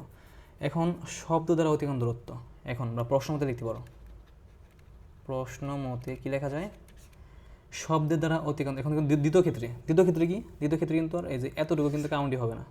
দ্বিতীয় ক্ষেত্রে কি, এই শব্দটা ও যদি উৎপন্ন করে এখান থেকে, তাহলে এতটুকু দূরত্ব অতিক্রম করবে প্রথমে, ফার্স্ট অফ অল, অর্থাৎ 84.415 প্রথমে অতিক্রম করবে, প্লাস আবার এদিকে আসবে, কোন দিকে মুভ করবে, এইদিকে। আমি ধরে নিচ্ছি সে কে পয়েন্টে আসছে, মানে দৌড়াচ্ছে আর কি, যেহেতু ফ্রন্ট সাইডে দৌড়াতে বলছে। এখন ওরা বলছে একই বেগে যদি প্রতিফলকের দিকে দৌড়ায়। সো এখানে আমরা কী করবো, এতটুকু দূরত্ব নিব। তাহলে এখানে প্রথম অবস্থায় কিন্তু এক্স মিটার অতিক্রম করছে, অ্যান্ড দেন এদিকে এসে আর কতটুকু করছে, এই যে এ বিয়োগ 4টা, এতটুকু দূরত্ব। ঠিক আছে, অর্থাৎ এখানে কী দেবো আমরা, এখানে ব্র্যাকেট দিয়ে লিখবো 84.415 মাইনাস 10 টি প্রাইম। এই যেটা হচ্ছে প্রয়োজন দূরত্ব। আশা করি তোমরা এখন বুঝতে পারছো টুডির কাহিনীটা কি আসলে। ঠিক আছে, টুডি কিন্তু সবসময় হবে না। ঠিক আছে, মোট কথা শব্দের দ্বারা অতিক্রম দূরত্বই হবে এখানে। ঠিক আছে, এবং এখানে ভি ইন্টু টি, তো ভি এর মানটা ভি সেম থাকবে, বেগ। ঠিক আছে, মানে শব্দের বেগ। তুমি এখানে ব্যক্তির বেগ লিখো না, আবার এখানে যে ভিটা লিখবো এটা কিন্তু ব্যক্তির বেগ না, এটা হচ্ছে শব্দ যে মাধ্যমে আছে সেই মাধ্যমের বেগটা। এবং টি যেখানে লিখবো, এইটি কিন্তু আবার এই কিন্তু ব্যক্তির টি না, এইটি হচ্ছে যে প্রয়োজনীয় সময়টা। তাহলে প্রয়োজনীয় সময়টা কত এখানে লিখবো, এখানে হচ্ছে সরি ফর দ্যাট এখানে 84.415 মাইনাস 10 টি প্রাইম। এই টি প্রাইমই কিন্তু সেই টি প্রাইমে, কারণ হচ্ছে কি আমরা ধরে নিচ্ছি যে টি যে প্রয়োজনীয় জন্য সময়টা, প্রয়োজনীয় সময় টি প্রাইম ধরে নিচ্ছি, তাহলে এখানে চেঞ্জ হবে না, সেমই থাকবে। আশা করি এই বিষয় তোমাদের ক্লিয়ার। অ্যান্ড দেন হচ্ছে টি প্রাইমটা মানটা বের করবো। এখন তাহলে ক্যালকুলেশন করো কী থাকবে এখানে। যদি আমরা এখানে বি এর মানটা বসিয়ে দিই, বি এর মানটা কত একটু আগে বের করছি, মানে 30 সেলসিয়াস আমরা যে বেগটা আমরা বের করছি 367 সামথিং আর কি। সো সেইটা এখানে ইউজ হবে। ঠিক আছে, ওকে। তাহলে 84.415 প্লাস এটাই লিখতেছি 84.415 মাইনাস 10 টি প্রাইম, এবং এখানে ভি এর মানটা কত ছিল 347.66 টি প্রাইম। ঠিক আছে, ওকে। সো এই টি প্রাইম এক পাশে আনো, বা এটাকে তুমি এই পাশে নিয়ে যাও। ঠিক আছে, তাহলে কত আসবে, একত্রে লিখে দিচ্ছি আমি 357.66 টি প্রাইম ইকস টু, এই যে ভ্যালুগুলো জাস্ট এখন যোগ বিয়োগ করো, সরি যোগ করলে এসে যাবে, দুটো যোগ করলে কত আসবে 168.83। ঠিক আছে, ওকে। অ্যান্ড দেন দেখো এখানে টি প্রাইমের মানটা কত আসবে, তাহলে ভাগ করলে মান এসে যাবে 168.83 ডিভাইড বাই 357.66। ঠিক আছে, তাহলে মানটা পেয়ে যাবো 0.472। দেখবা সিন্স বা যেহেতু এই টি প্রাইমের মানটা 0.1 থেকে বেশি না, 0.1 থেকে একদম বেশি, অতএব প্রয়োজনীয় শুনতে পাবে। ঠিক আছে, আনসার হবে যে রাফিয়া যদি একই বেগে প্রতিফলকের দিকে দৌড়ায় তাহলে সে প্রয়োজনীয় শুনতে পাবে, অ্যান্ড দ্যাট ইজ আনসার। ঠিক আছে, অঙ্কটা বড় হলেও খুবই ইম্পর্ট্যান্ট, এটা আসার সম্ভাবনা আছে। ঠিক আছে, এটা আসার সম্ভাবনা আছে। সো আশা করি এখন এই প্রশ্ন সবাই দেখে নাও, এটি কিন্তু তোমাদের সবার জন্য এইচডব্লিউ লাস্ট একটা প্রশ্ন, কারণ এতগুলো ম্যাথ করলাম, আশা করি এটার সময় পারবা। ঠিক আছে, খুবই ইম্পর্ট্যান্ট কিন্তু। ওকে, ফাইন। সো একটা ট্রিক্স, এক্সট্রা কনসেপ্ট, এটা হচ্ছে শব্দের তীব্রতা সাথে বিস্তারের জ্যেষ্ঠ সম্পর্ক। ঠিক আছে, এটা কিন্তু খুবই এটা এতটা ইম্পর্টেন্ট না, কারণ হচ্ছে কোনো বোর্ডে আজ পর্যন্ত আই থিঙ্ক আসে নাই, ঠিক আছে। সো তবু আমি তোমাদের দেখে দিচ্ছি যদি আবার আসে। সো এটা কিন্তু অনেক দিন আগে একটা আসলো প্রশ্ন, আমার খুব মানে মনে আসতেছে 17 সালে একটা প্রশ্ন আসলো এটা থেকে, তোমার হচ্ছে বরিশাল বোর্ডে একটা প্রশ্ন আসলো, ঠিক আছে। যদি ভুল না করে থাকি আমি, তাহলে অবশ্যই দেখে নিবা যে এটা 2017 সালে বরিশাল বোর্ডে প্রশ্নটা আসছিল। দেখো, তীব্রতার সাথে বিস্তার সম্পর্ক। তো তীব্রতা আমরা প্রকাশ করি সাধারণত আয় দ্বারা। তোমরা একটা বই দেখে নিবা যে তীব্রতা কনসেপ্টটা, ঠিক আছে, সংজ্ঞা দেখে নিতে পারবা।